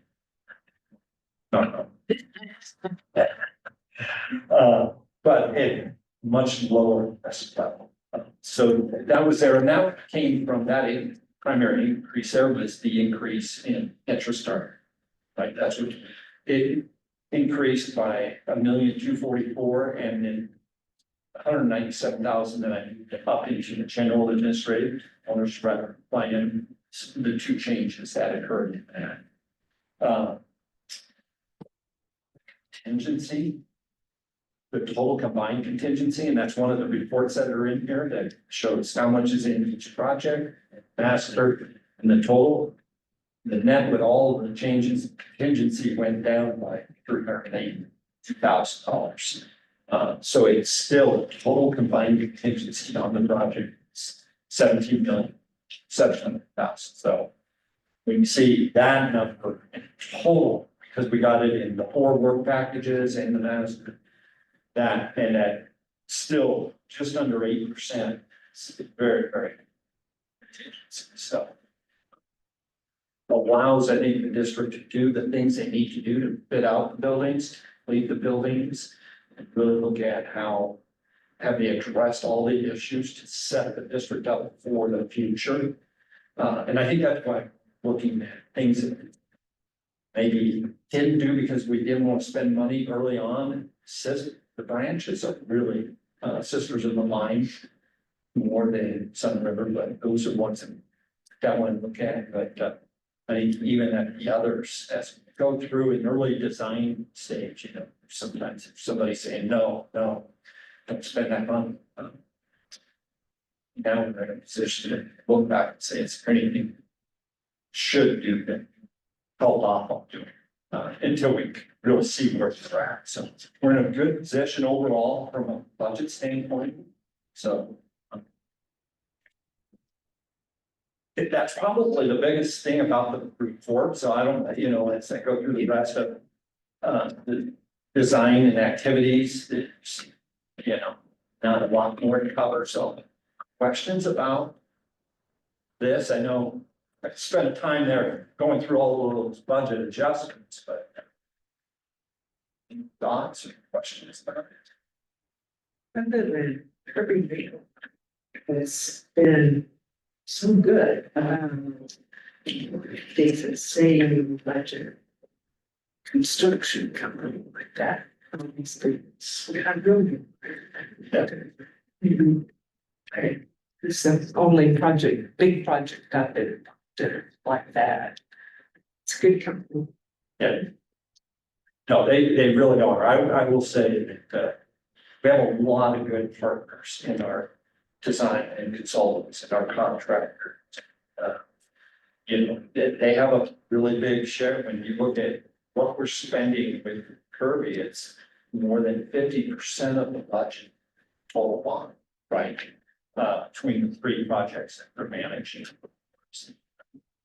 I would give them very high rate. Yeah, so, especially managing the budget, they've done a really good job of that. They manage their subcontractors well. That's. Yeah, I really appreciate the clear explanation because I worry about the contingencies and like we talked about on numerous occasions, worrying about making sure that we have enough to complete all the projects in the way that we want, because I think that downtown van renovation is gonna be as transformational as a new building almost.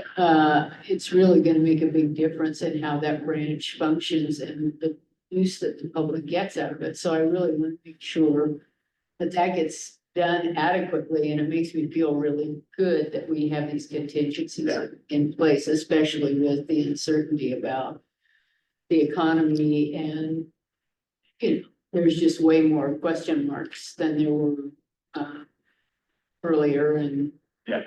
so we're getting out towards the end, and those estimates are a little more iffy. So Exactly. Yeah, I think, you know, the things that are going out there, like inflation and the tariffs, that kind of stuff is a risk.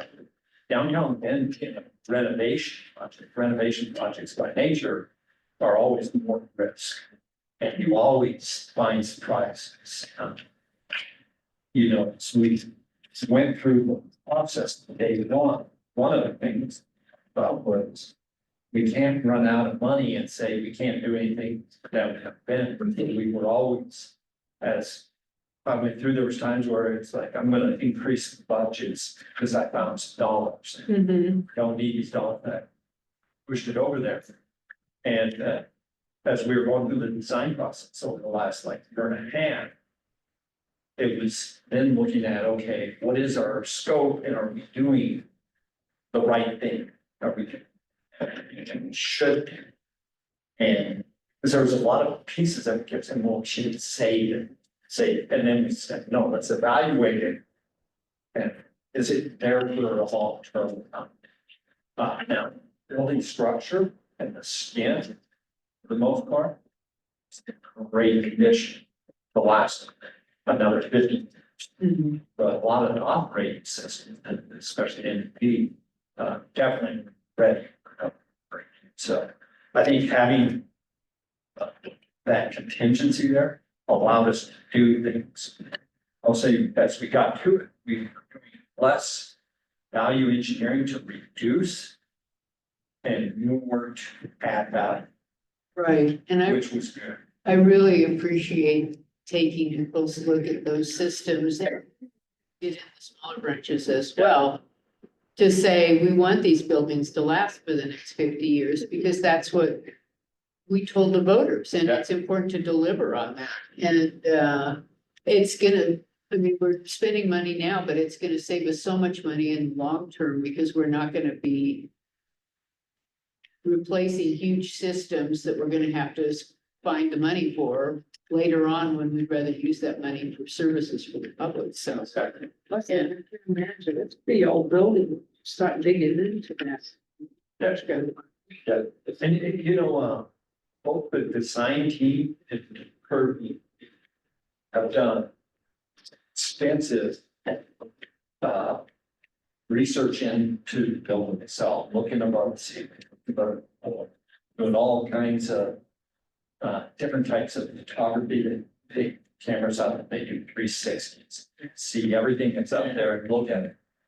We went up and tore the building apart in sections, pieces, to look at what is its condition, what's underneath all the layers. Not that we learned everything, but it gave us a better sense of its condition and what we were gonna face. I think when we tear off the roof system, we will find things, but those are things that, we're also planning. You know, we've talked about, set the GMP, Kirby's gonna have some budgets for the unknowns. Building is gonna be one. We're gonna have subcontractor costs, we're gonna have a budget for the expect some. And that kind of goes back to that good management. They've got it there so that they can react quickly. They need to authorize their subs to go. They communicate to us really well to say, hey, have this issue, here's what it is, here's what the cost is. It's like, okay. We're okay with you spending that money. And so we literally Todd signs hundreds of $0 change orders. And it's so that we can track how we spend every dollar. And so that if somebody ever does look, it's a whole lot of paper here. It's all here for it. And it's good. And in the end, you really do know, addition of the GMP. Yeah, you really do have responsibility. That's fantastic. Well, do you want to start going through your action items? If anybody, does anybody have any additional questions?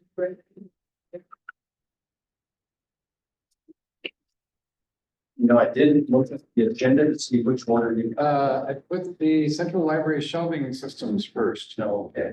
This is the high density storage system that we're in, so.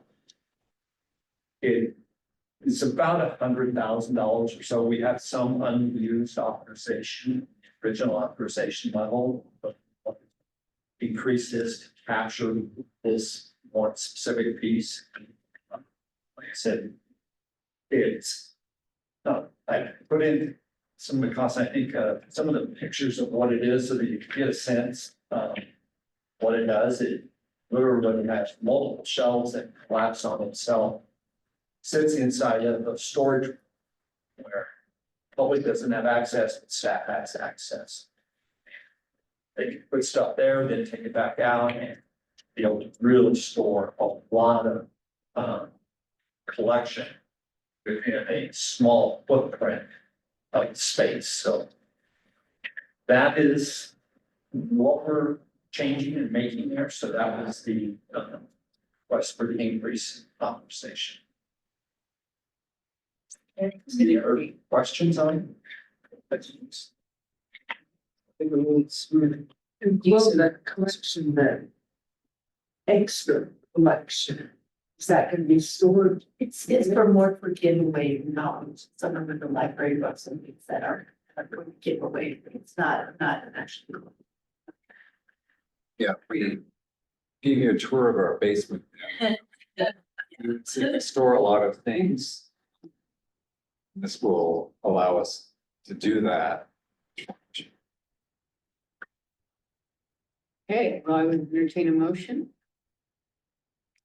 Right, I move to provide the library director with signing authority up to $2,750,000 for the central library's shelving systems contract change orders. I'll second. Discussion? All those in favor? Aye. This is unanimous. Okay, next up is the sewer repair. This is the one that was Sunriver with the so. Imagine, probably been down there to Sunriver at some point. That's it. Come out of the restaurants, it's sewer line that's out there. Block, you gotta kind of basically take it out, place it, put all finish it back. So we're working with district staff and everybody to figure out the right time to do the work, to minimize any disruption so that the operations continue, and we can get in there. So I don't think finalize the time yet, because it's really figured out. We want to have it, every part and piece in our hands that we need. So it's like, once we start, there's nothing that's gonna stop, Sunwest Builders to do the work, but that also allows district to really plan out their operational side, how we'll deal with this.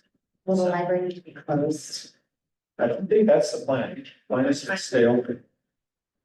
We may have to do some porta potties. So we are also trying to time this around time of year. So that, you know, snowstorm. Yeah. So Yeah, 100-degree day. right. one of the things, Sunwest, you know, we a couple of months ago went through a finalization of their GMP for package for to close out that contract. So setting up separate, it's just a short-term contract with them for that. That allowed us to close out the original agreement, get it wrapped up, make sure all the subs got paid their retentions, closed out. And then this is just, it's a contracting mechanism in order to allow us to do small things we want them to do. Right.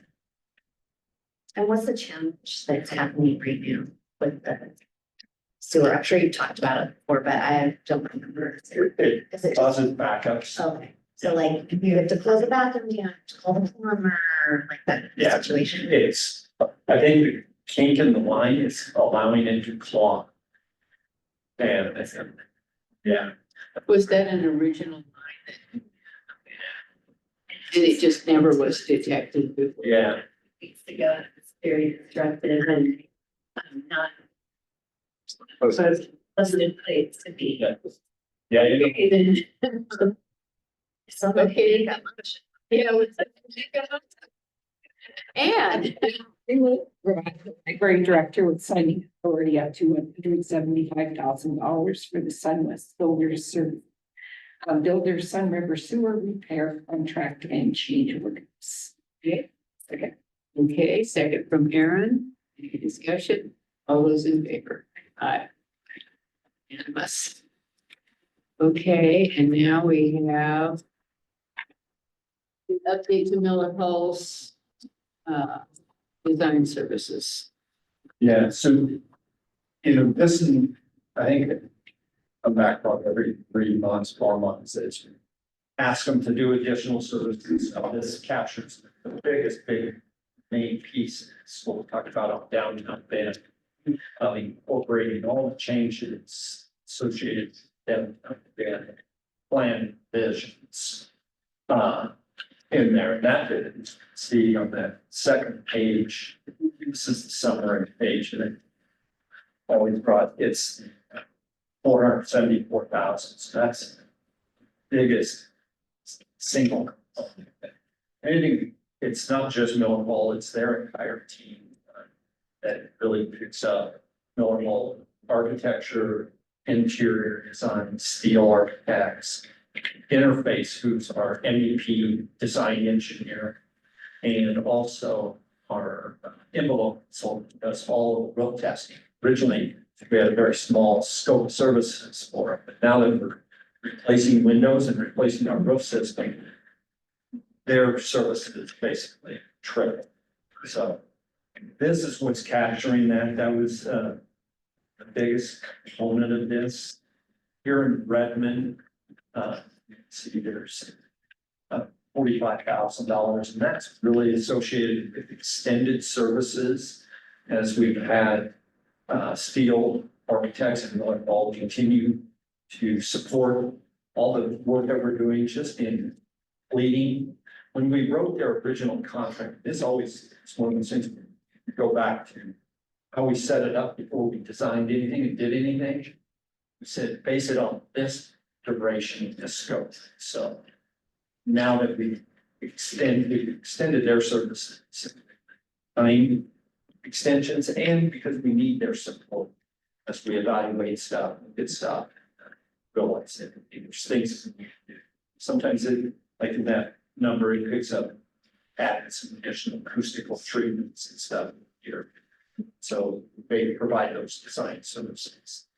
For the branches, there's the same thing. It's continuing to have them support us in evaluating any issues that are coming up on the branches, changes we want to make. So helping us deal with the sewer, helping us deal with some acoustical issues down there, to make some changes. Just additional time to think others. So those are ones that are listed under change order 14 and attached, and it's going to be processed. There's some others that I'm tracking that we're having them do hourly work. Sometimes we want to change, and it's more cost effective for them to just track their hours and pay their actual hours versus them trying to estimate it up. Because they're small, multiple little things. So we do that. They give me an hours report every month, what they're doing, and they break it out in their invoice for every single extra service. I can see it. I can see the hours, who the staff is, their hourly rates. We are updating their rate schedule because their contract rates actually are expired here. So we are bringing them up their current rate schedule for any additional services. Effective here in 2025. So we looked at it. When we wrote their contract, it was good through the end of 25. So it doesn't change their fixed fees that are already in place. It only changes additional services. So that's the adjustment. I did put in there miscellaneous future revisions, 50,000. And that is for stuff that as we are working through things and we just talked about making some adjustments to some furniture or making some adjustments. Any of stuff that we do, that's kind of the budget I use to let them move forward with hourly and track it before I come back again for any adjustment. But so that there's a level of authorization that Todd has signing these things as we move forward. So, that's what it is saying here. Hopefully that makes sense. Guys, any questions? What we're doing, because it is a large increase this period because of downturn things. I think you laid the groundwork that explains fully why that's needed. I do want to take this time to say, Greg has earned his pay this month. They had a much higher amount here, and Greg really put him to task to say, you really need to define everything you're doing. Greatly reduced the amount that you're looking at. So thank you for that. Yes. Thank you. Yeah. Thank you. Any motions anyone would like to make? I'll move to provide the library director with signing authority for Paul's contract and change order total not to exceed $18,480,205. See, all those in favor? Aye. So it's unanimous. I do have to say, I didn't know all outstanding job. Yeah. No, I agree completely. Okay, we've got some big items here. Do people need a break at this point, or should we just power through? Okay. All right, we've got compensation and benefits. This is a continuation. Or no, excuse me. No, this is an annual report that we do in March. Right, sorry. No, that's okay. It's confusing me. Yeah, no, I was Yeah. leaping ahead in my mind and I realized my mistake. So, Todd. This is a short report, and so I want to check in with you. Assuming you've all had a chance to read it and Yes. see if you have any questions. Otherwise, my conclusion is that we are in compliance with the compensation and benefits policy. Okay. Any questions for Todd or any discussion? If not, I would entertain a motion. I move to find the district in compliance with the compensation and benefits policy. I'll second. All those in favor? Aye. Unanimous. All right, now. We're on to the next thing. Okay, Todd, do you want to talk about the budget committee selection process? And then we also need to talk about the time and date of that meeting because there are conflicts involved and we want to make sure we have as many board members there as possible. So, Todd? So to start off with the budget committee, I will say in the past, we have put out pleas and we have eked by getting one person. We put this out on our social media and we have one position open right now. So far, I think we've got about 10 or 12 people. It doesn't close until the end of the month. So it just leads to, I haven't actually gone through and read each one, but so part of this discussion is how is the board going to decide how to either narrow down their selection or make a decision? Because you have a lot of choices to look at. We've got, And we should say maybe what we've done in the past. yeah, in the past, we have, I believe, if I remember right, we have formed a screening subcommittee. Is that not what you were? No, actually, Yeah. hey, that's better than I thought we did. Yeah, yeah, there were, for other positions, I think we've done, we've designated like a couple of people from the board to go through and review them all, meet with Todd, and then advance however many candidates you all feel like you would like to interview. In the past, I think we interviewed about two or three people per position. And so we only have one position, so that would be about, take these 12 and then whoever's on this committee come to a consensus of, we think these are the 2 or 3 best, and we'd like to bring them in for an interview. Is that? Did you have, when you did that, did you have a somewhat objective way to filter applications? We had interview questions that we used, and I don't know whether we still have those. Sure, I can do it. Yeah, and then we had a scoring. Oh, well, no, that's true, that's true. I'm sorry, I was jumping ahead. I don't think we, It's been a while. Because for many years, we had 2 openings and 2 people. Matter of fact, last year we had 3 openings and 2 people. so I mean, we could basically use those same criteria to kind of do a rough cut on the applicants to advance the ones that you felt scored the best.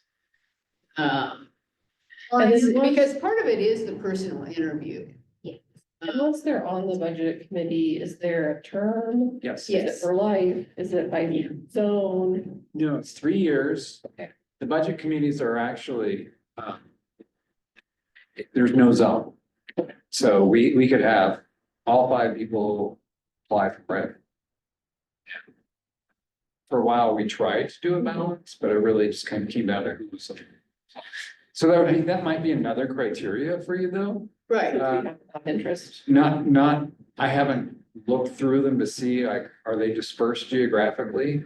But that might be. Well, and I did suggest to Todd that maybe we let them know what the date is. Yes. They provided a natural filter right there. Right, once we decide on a date. Yes. Yeah, which is- date and which is time. an important one. For example, the current date we have, I already have 2 current board members who, it's amazing, it's budget season. Both of them are separately involved in different budget discussions with agencies that they're working with. So, Yeah. so that may have make a difference right there. That might knock somebody out right away. Okay, so Anne will be traveling during that month, correct? But the rest of us are in town, Remind me again. So we're looking. beginning of May, second week in May. I'm May. I'm Gone. March 31st to April 17th. But this Okay, is, this will be this in is, this is in May. So it would be May. I think it's May 14th. It's a May great 14th. date. So, because some of this conflicts with other agencies' budget work, which is at night, we could go back to having a noon meeting, if that would be, you could do noon, okay? Aaron, would you? I don't know. At this point, I'm available. That could change, Yeah. but at this point, I am available. Okay, I am too. I mean, the That's a city's board- budget meetings are over on the, well, they'll likely be over on the 14th, so if we went to the 15th, just proposing that, then. oh, a Thursday night. Okay, well, that's another alternative. Would that be better? That would for sure be that. Okay. Well, maybe that sounds like a better. Just tell me we're not doing a novel idea that. Yeah, so just. Do you want to push it back a day so we don't?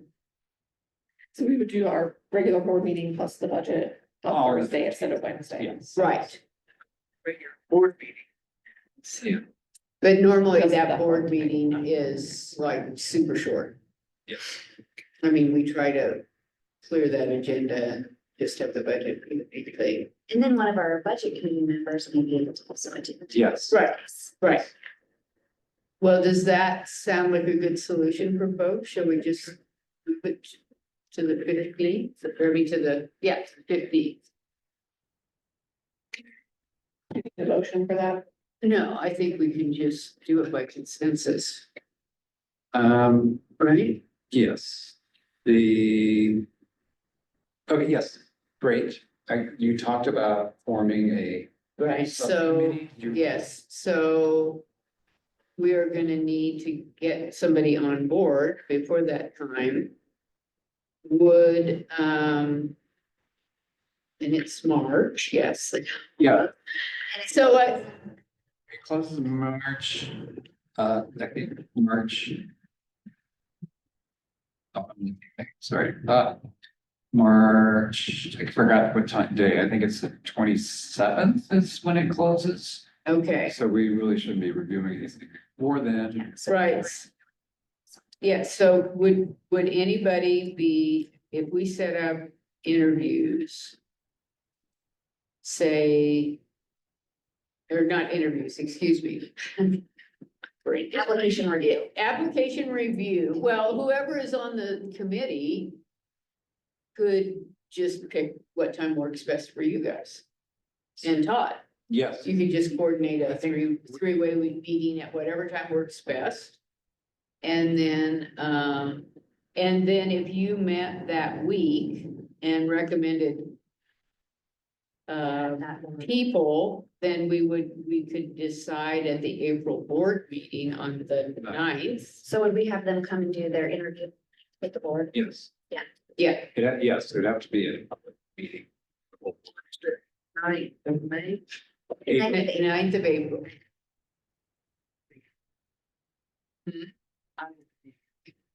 We, I'm available, oh, okay, so.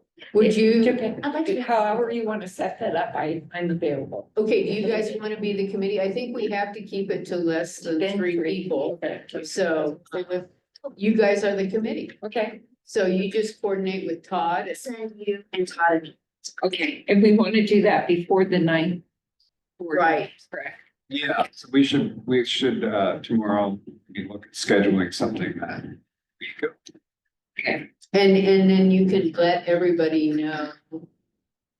Who is on the existing committee that we've moved the night. and see how that affects people's availability. Yes, I'll do that. And I will let the people who apply know well. just Right. so that impacts it. And just a question, I kind of mentioned it last month, but it's meant to be set up so that when they apply, it goes to all of your emails. So I'm checking to see if you've been getting those. I have not.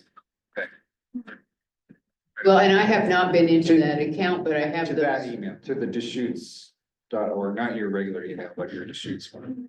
Well, I have I them like all forwarded, Yeah. and I have not gotten anything. And I wonder, I'm not sure if it doesn't forward, if it has an attachment, which they all. I don't know, they all I'll have to go in.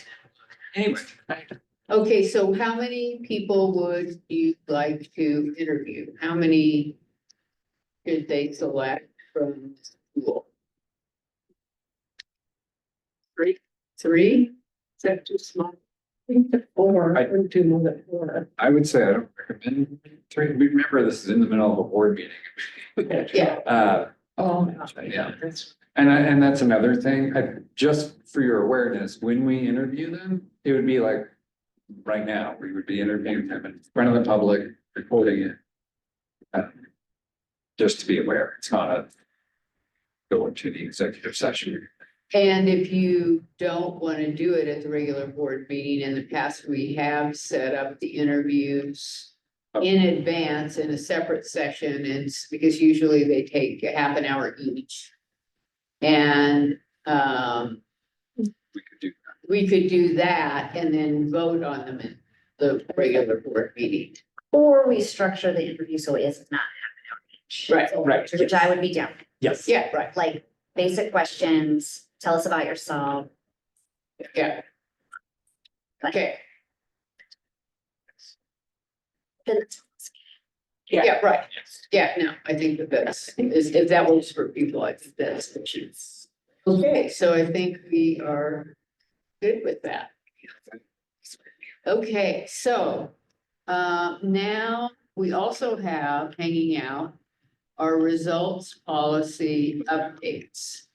So we had those in the minutes this time, and so we all read them as part of the minutes.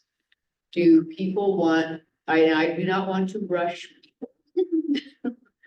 Do people want to vote on those today, or would you like to schedule that in April and we can have a discussion around that?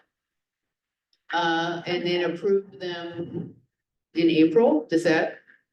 I wouldn't mind having like a little discussion around it, Right. but obviously not tonight. And that was kind of my intention Right. with this one was just so you. Saw them. Yeah, yes. Yeah, so let's plan on finalizing those in April. So given that we're gonna discuss and finalize in April and interview, I would like to suggest that we keep our interviews to like 15 minutes. 5 or 10 minutes each. Well, oh, yeah. I mean, normally you've got almost all the information about the person in their application, so you have a good idea of their background, and it's just to meet them in person. We'll bribe Greg to do a short report. Yeah. Yeah, he's good at, yeah. Okay. All right, so we'll plan to do that. And then this is where I was going before, is we're coming back to the salary review. And so, I wasn't there, obviously, but you wanted the results of the survey, so Jennifer is here today to give us a little background on what the salary survey showed and the data. Do you have a flash drive or a way? I do. Oh. Discussion, I'm sorry. No, No, it is not. we are not allowed to discuss director's salary in the executive session.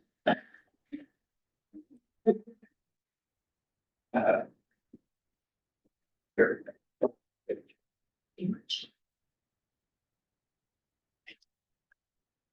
And I read about it.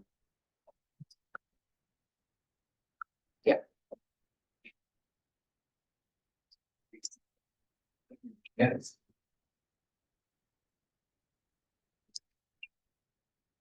Just while she's doing that, let me know. As a recap, as I discussed last time, my recommendation was to keep my salary at the level it is, plus and there will be a cost of living increase. It's 3%. We know what it's going to be. That's based on contract and when we contracted with the union. And so that'll help give some context behind what you're doing here. I'm good, yes. Right, and then I just need to share it.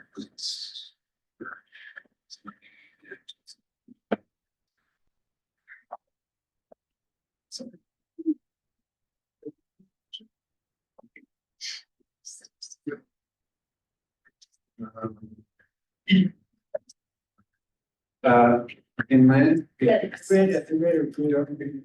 don't leave us because you're the host.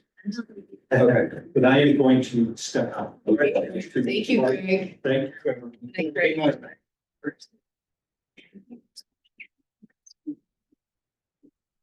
Sure. Okay. Sorry, to get some wave action again. Actually, get a little here, I'm gonna, this would drive me crazy, it's gonna look at a spreadsheet, and back and forth, so. So anyway, thank you for having me back, this is a continuation of our discussion from last month. Since that, conversation, we did get, information back from our external compensation consulting,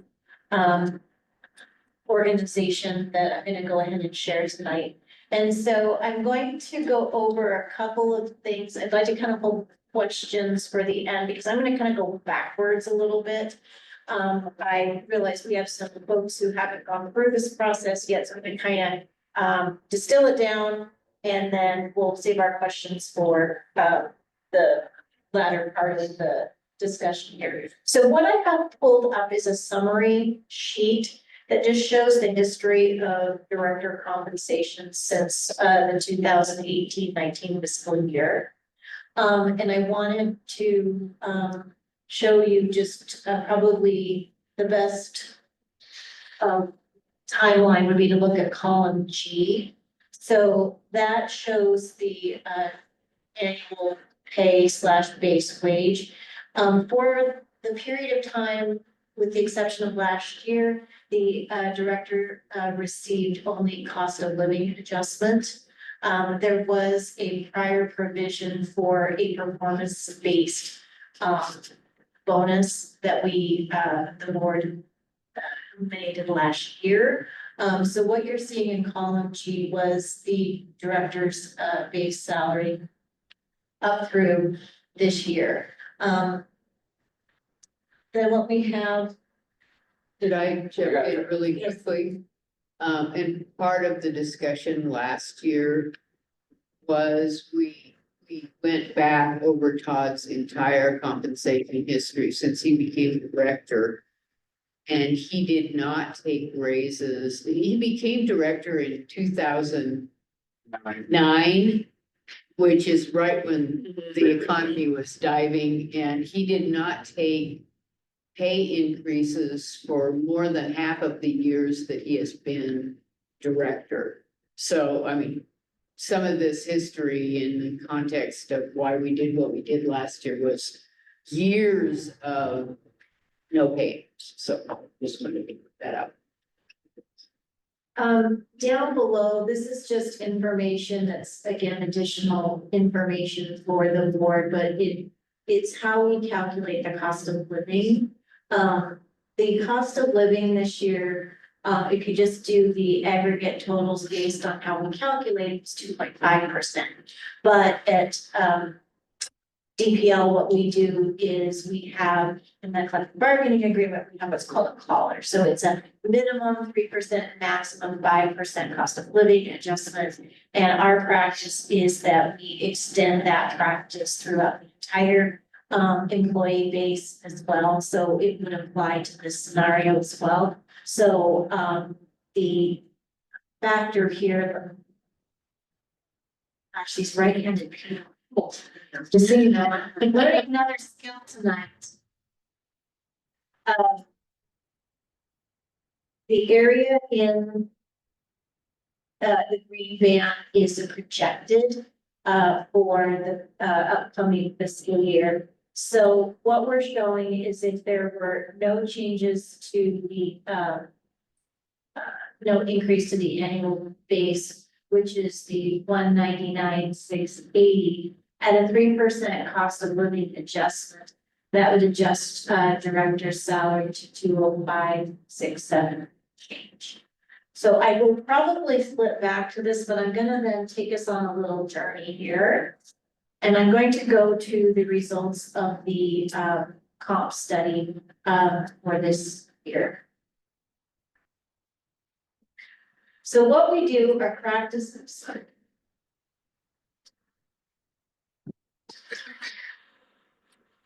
Our practice is that we, when we outsource this to the compensation consultant, they use two data points.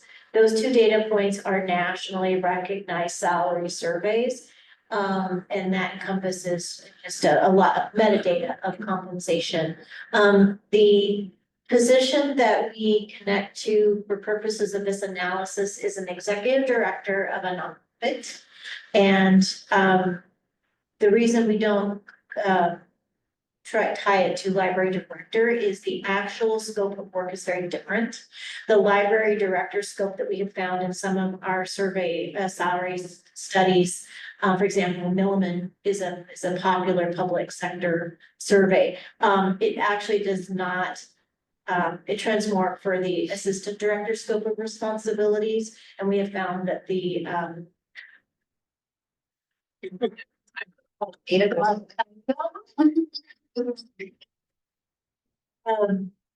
so we have found that these data points are accurate. And so what I have in front of you is the most recent review. The tabs behind it, which I'm happy to share, are the same data points for the last several years.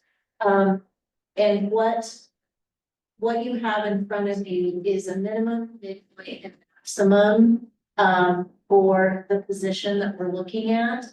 And we take both the Economic Research Institute information, or ERI, and we take the comp 360 and we average those. So I'm just going to go down here to the average, and you'll see we don't really have a range for the library director. That position is managed via contract. So unlike other positions within the district, that is a relationship between you all as a board via that contract with the director. And so The good just news put is the that- air stopped flowing. So it says range, but truly that's just the current base salary, which you see there. And then over to the right, you see the average of both survey studies. And you see that let's see, the midpoint of the range, which is kind of what we've been focusing on, is 208 and change.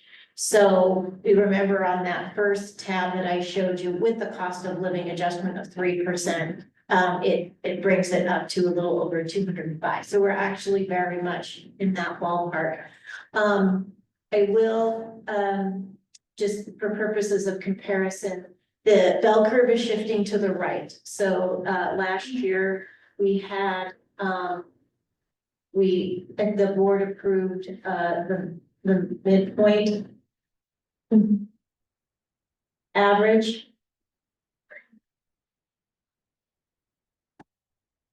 Step back over here since it's no longer waving.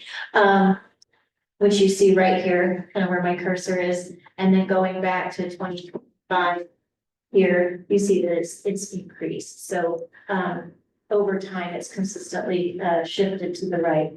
So that's basically kind of the information to kind of cover with everybody. Does anybody have any questions, at least regarding what you see in front of you, what's been presented or historical compensation?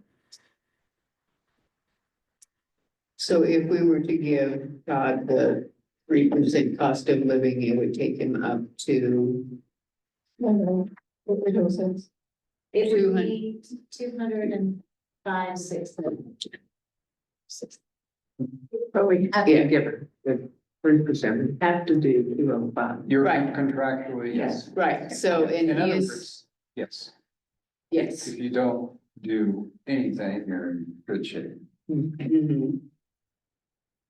My concern has been, I don't want to end up in the same position we were in last year, so that we had to bump up 21%, which seems a bit large if you're just looking at it and don't see all the background. So to me, it's better to bump you up every year, a certain percentage, whatever percentage, so we don't end up in these situations. So that's not questionable. Why are you? Yeah, right, why is the increase so big? Because this is exactly how we got into this Right. position previously. Was that Todd kept being generous and saying, oh, the cost of living is fine, and he kept getting further and further out of whack from where that median range was. And when we talk about that median range, the top range takes into account, and Jennifer, correct me if I'm misspeaking, but that is somebody who has been in the position for a long period of time, who has substantial expertise, which would seem to describe. So, And managing big projects. and managing big projects like he does. So, I mean, there's that also. And if we bumped him up to what the median range is, the 208, then the 3% goes on top of that. Okay.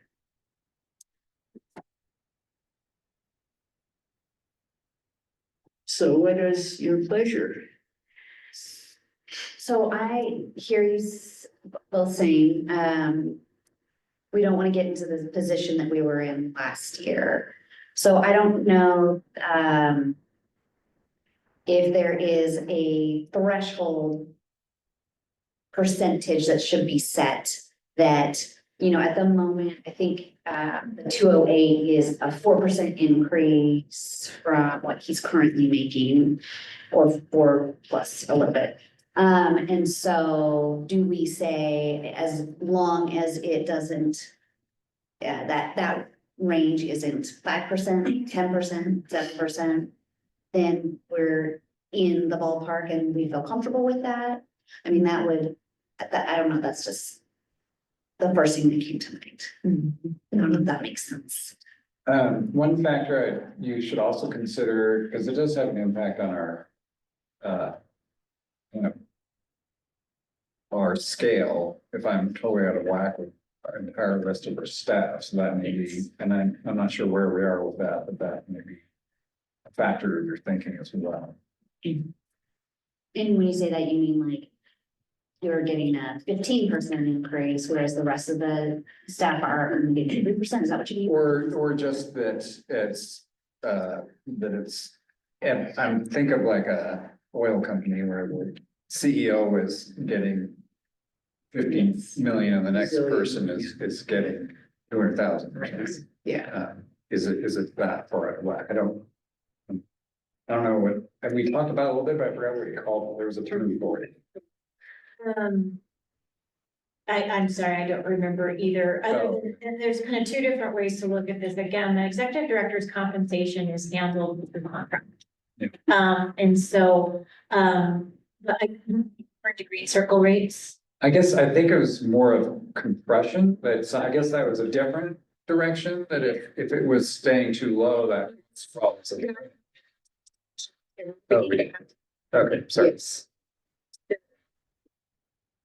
Just maybe for a little bit of clarity with respect to our compensation program in general. We go up on annual date of service for all other employees by a factor of 3%.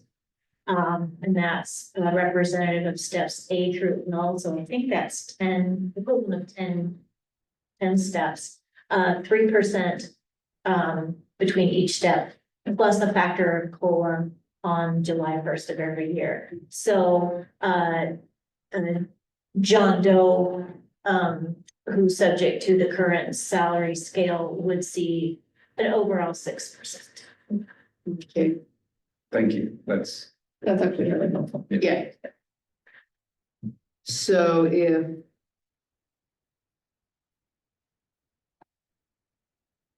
can you refresh me? His current salary is 199, 199, 680. 680. So, And then 3%, are you a math wizard? Are you doing these No, numbers I'm in your not a head? math wizard. I have a calculator. yeah, I know. It's not- So. Such a math wizard, I've lost my calculator.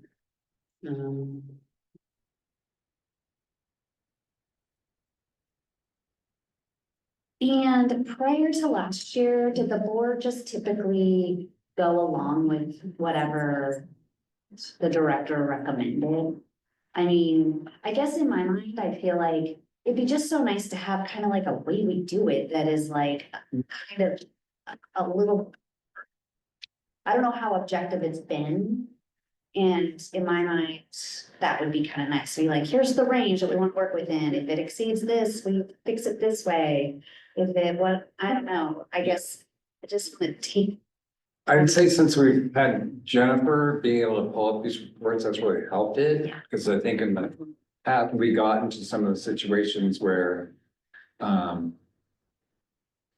it wasn't being based on. Well, you can see the bonuses, and I think that highlights like, oh, that seems a little subjective. Yeah, the bonuses, they weren't tied, yes, that's one of the reasons Jennifer Yeah. convinced the board to stop doing it. Right. Because it wasn't tied to anything, it was really a means of not increasing that base pay. So that it didn't, with cost of living didn't bring it out of hand. But then what we saw was that it was really impacting where we were. Yes. So.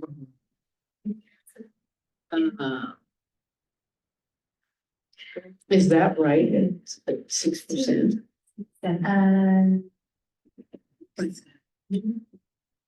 Okay, so that would be.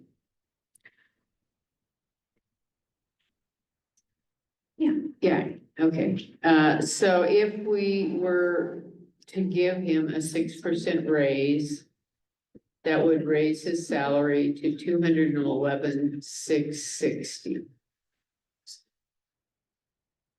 So that would be a 3% increase plus a 3% COLA. Right. Not 6% and 3%, but 3. Correct. Okay. So, so the 205,670 amount is a 3% increase based on that. So if we were to do a 3 + 3, what should this motion say? It, actually, the way the motion's written, you would just need to set the base pay at the 670. 670. 3% would be included with this. We can change this motion to, or somehow we can mention that it's 3%. Yes, But it is. well, I just to mean, be we clear. know that. Yes. Okay, so. I would like the historical record to show that we are considering a 3% specifically because it matches what the staff are receiving in addition to the 3% COLA. Right, But right. it doesn't give us, we talked about, Betsy was talking about a range. Is that range gonna be? 3% might be. Well, I feel like what you're kind of getting close to is like what we're presented with as the median is maybe what we want to consider being the base, and then the COLA is what everybody else gets. And then I would say, this is just the top of my head, that then in future years, we consider, like, if that base all of a sudden up, like, to an amount that didn't feel sustainable, then we would say the max is X. You know, again, those are first thoughts, but that would be, in my mind, a way to be a little more, to tie it to something more objective, but I don't know what everybody thinks about that. Would we have to go back to the monitoring and results policy on that if we were to create a range? I don't think, no, because the policies are, no, this is just at the discretion of the. It's kind of, as Jennifer said, my pay is by contract. Right, As a matter of fact, I think Jennifer looked into, should there be a range, and that was advice. right. So this is completely at our discretion based on Todd's performance, and he is our single employee. And I hear what you're saying, which is just match what the rest of the. Well, no, that's one alternative. Which is also something that can be tied back to something that feels more objective, which Right, I think is great too, and would be supportive of. does that 3% apply to people that are capped at a certain, if there is a range for Then they don't get that increase. then they don't get that Some people do increase? get capped. Yes. Some people do get capped. Okay. Yeah, so when you top out at a step L, the increase, the only applicable increase going forward in your employment is unless you change positions, it was cost of living. Right. And the salary schedules aren't updated, Yes, they are. or they don't, They are. Yes, but they don't get a step increase. Yeah, because they don't have any more steps to go. They don't have any more steps. So there is that, and we are talking about Basically, a high rate of compensation. So. And it compounds. Yeah. So that's good news and bad news. But, so this is based on what we want. The job that Todd has done over the past year and what we feel fair compensation is. Yeah, I would say, that, if you're looking for some kind of guideline, you wouldn't really want to set yourself to an automatic yes. 3%. You may, I spend the next year going around and terrorizing everybody. That doesn't deserve a 3%. Automatic 3%. Right, so this isn't, it's more performance-based and we also have to keep in mind what other organizations pay their chief executive officer, which I feel like if you compare to other leaders of municipal and governmental agencies, I think that Todd is still a great bargain compared to what other people in Central Oregon are making, because it's also based on where we live. So, I would entertain a motion if someone would like to make one. And I was just trying to help you with the wording. What was the amount? Was it 208? That first tab you? Okay, so this is so let me go back, and I need to explain this just so that this is what it would be 2.5. projected with 3% cost of living adjustments. So, but that's 3%. So That is 205, 3%. I think you were talking about doing 3%. So 3% is 205,670. That would be the base rate. So let's move to set the salary at 205,670. We could put in parentheses, that's a 3% increase.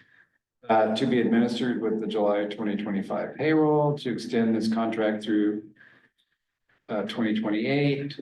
Compensation shall also be increased by the negotiated cost of living, 3% COLA, granted to other employees of the district. Does that meet people's needs? Okay, Feel better. would someone like to propose that as a motion? As would,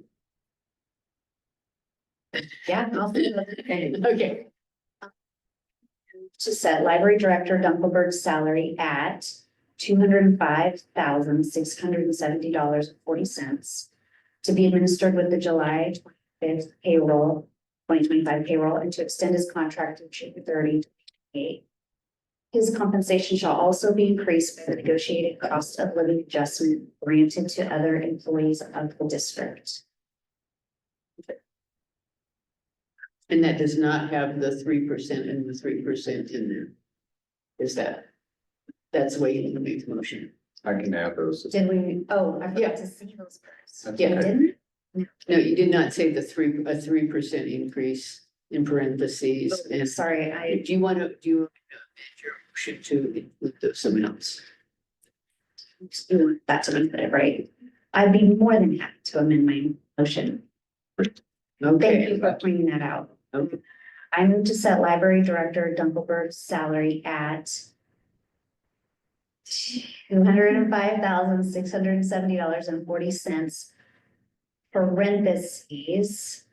That is a 3% COLA. no, Just a 3% increase. Increase. To be administered with the July 2025 payroll and to extend his contract through June 30, 2028. His compensation shall also be increased by the negotiated cost of living adjustment, which is 3% granted to other employees of the district.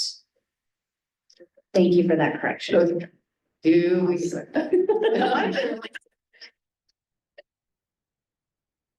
Okay, you're gonna pick. And they can hear. All right, I think Aaron. Okay, any further discussion? All those in favor? Okay, good work. Thank you. You're welcome.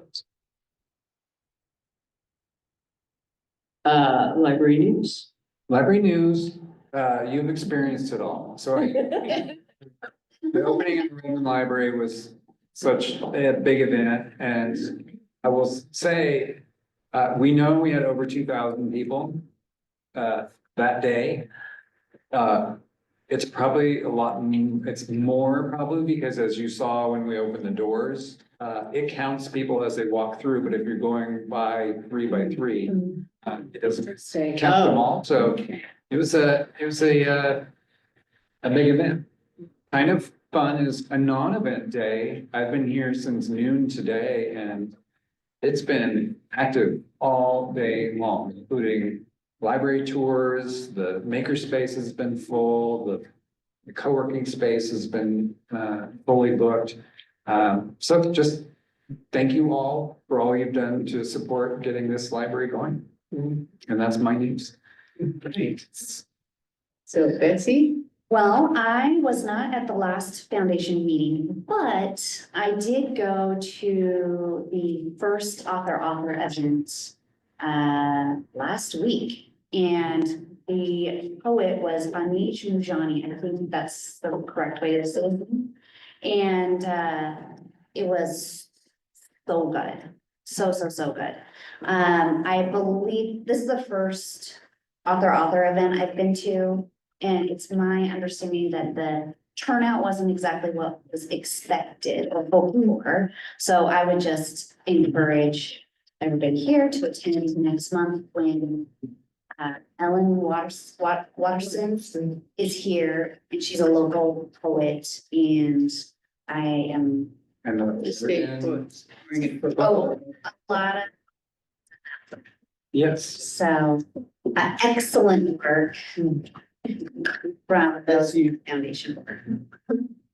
That's it for me.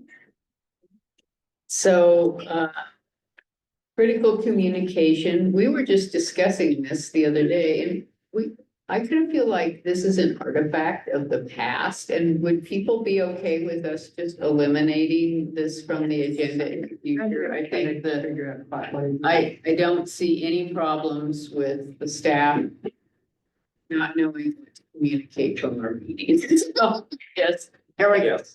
I did, we were talking about this But I did want to ask if we had at any point considered a land acknowledgement.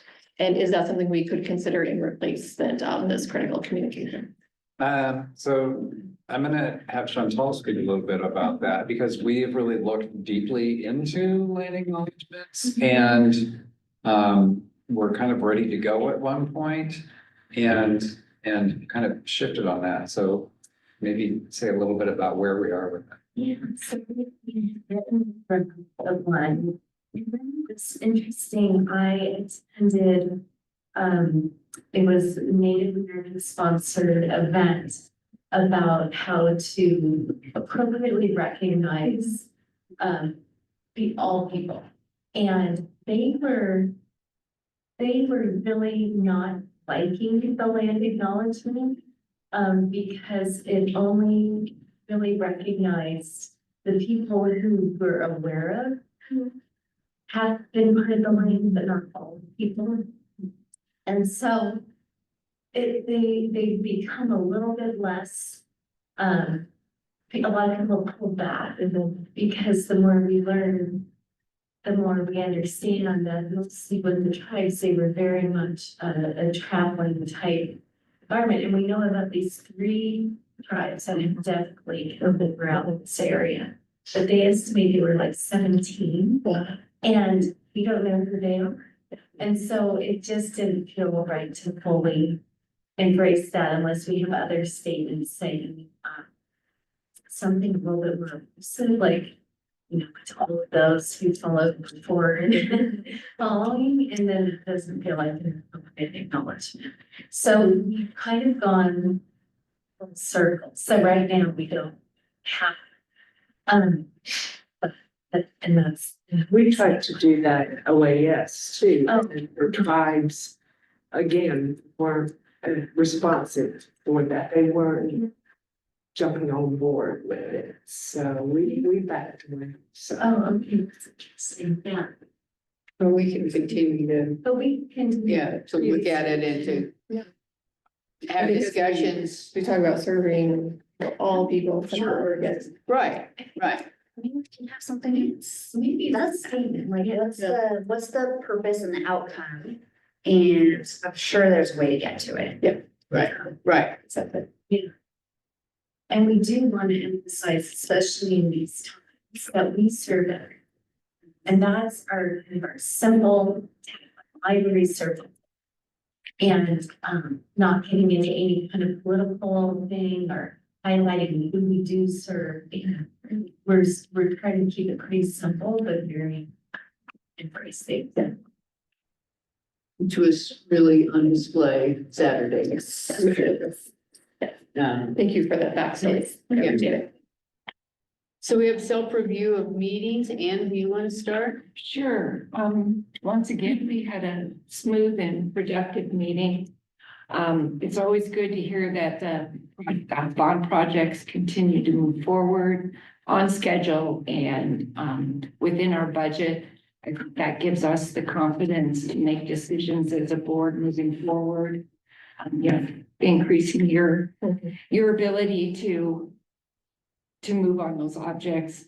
I appreciated Scott's presentation since we're starting in on our budget process, and it gives us a little bit better understanding of how our tax base is going to affect our budget. I want to reflect back a little bit to the Redmond opening activities. It was great to be here both days. One thing I want to speak to is the enthusiasm of our volunteer docents. I spent a lot of time talking with them, and they're just really excited to be a part of that. And so I really enjoyed meeting them. I do have one area of concern, and it has to do with the early learning and one of the figure plant things. It's the one that has 3 levers and the kids turn it. The paint has worn off already on. I know, and that was a concern to me because we haven't been open that long, and already this looked like it had been, the paint was off. Yeah. All 3 knobs. And it kind of took me aback is, whoa, this is the wear. I'm glad it's getting used, and that was the. Right, But but- to have that much wear in such a short amount of time is concerning to me. Yes. So I don't, It actually came from Lopine. It's been in Lopine for over a year. And we addressed a lot of those concerns that we discovered in Lopine ancestors with the finishes. okay, And just talked to Susan Cook Tuesday, who's the person that figured that, and we're addressing that. and just was a concern. But yeah, we saw it. We've been concerned about the finishes for a number of months. Okay. I didn't know that came from Pine, so I'm happy to know that. Yeah. That, I said was this in there? I thought I understood. They said, no, it was just here in Redmond. No, it's from the. Okay. It's good, so But- it's over a year old, but Yeah, that's still. But it's still.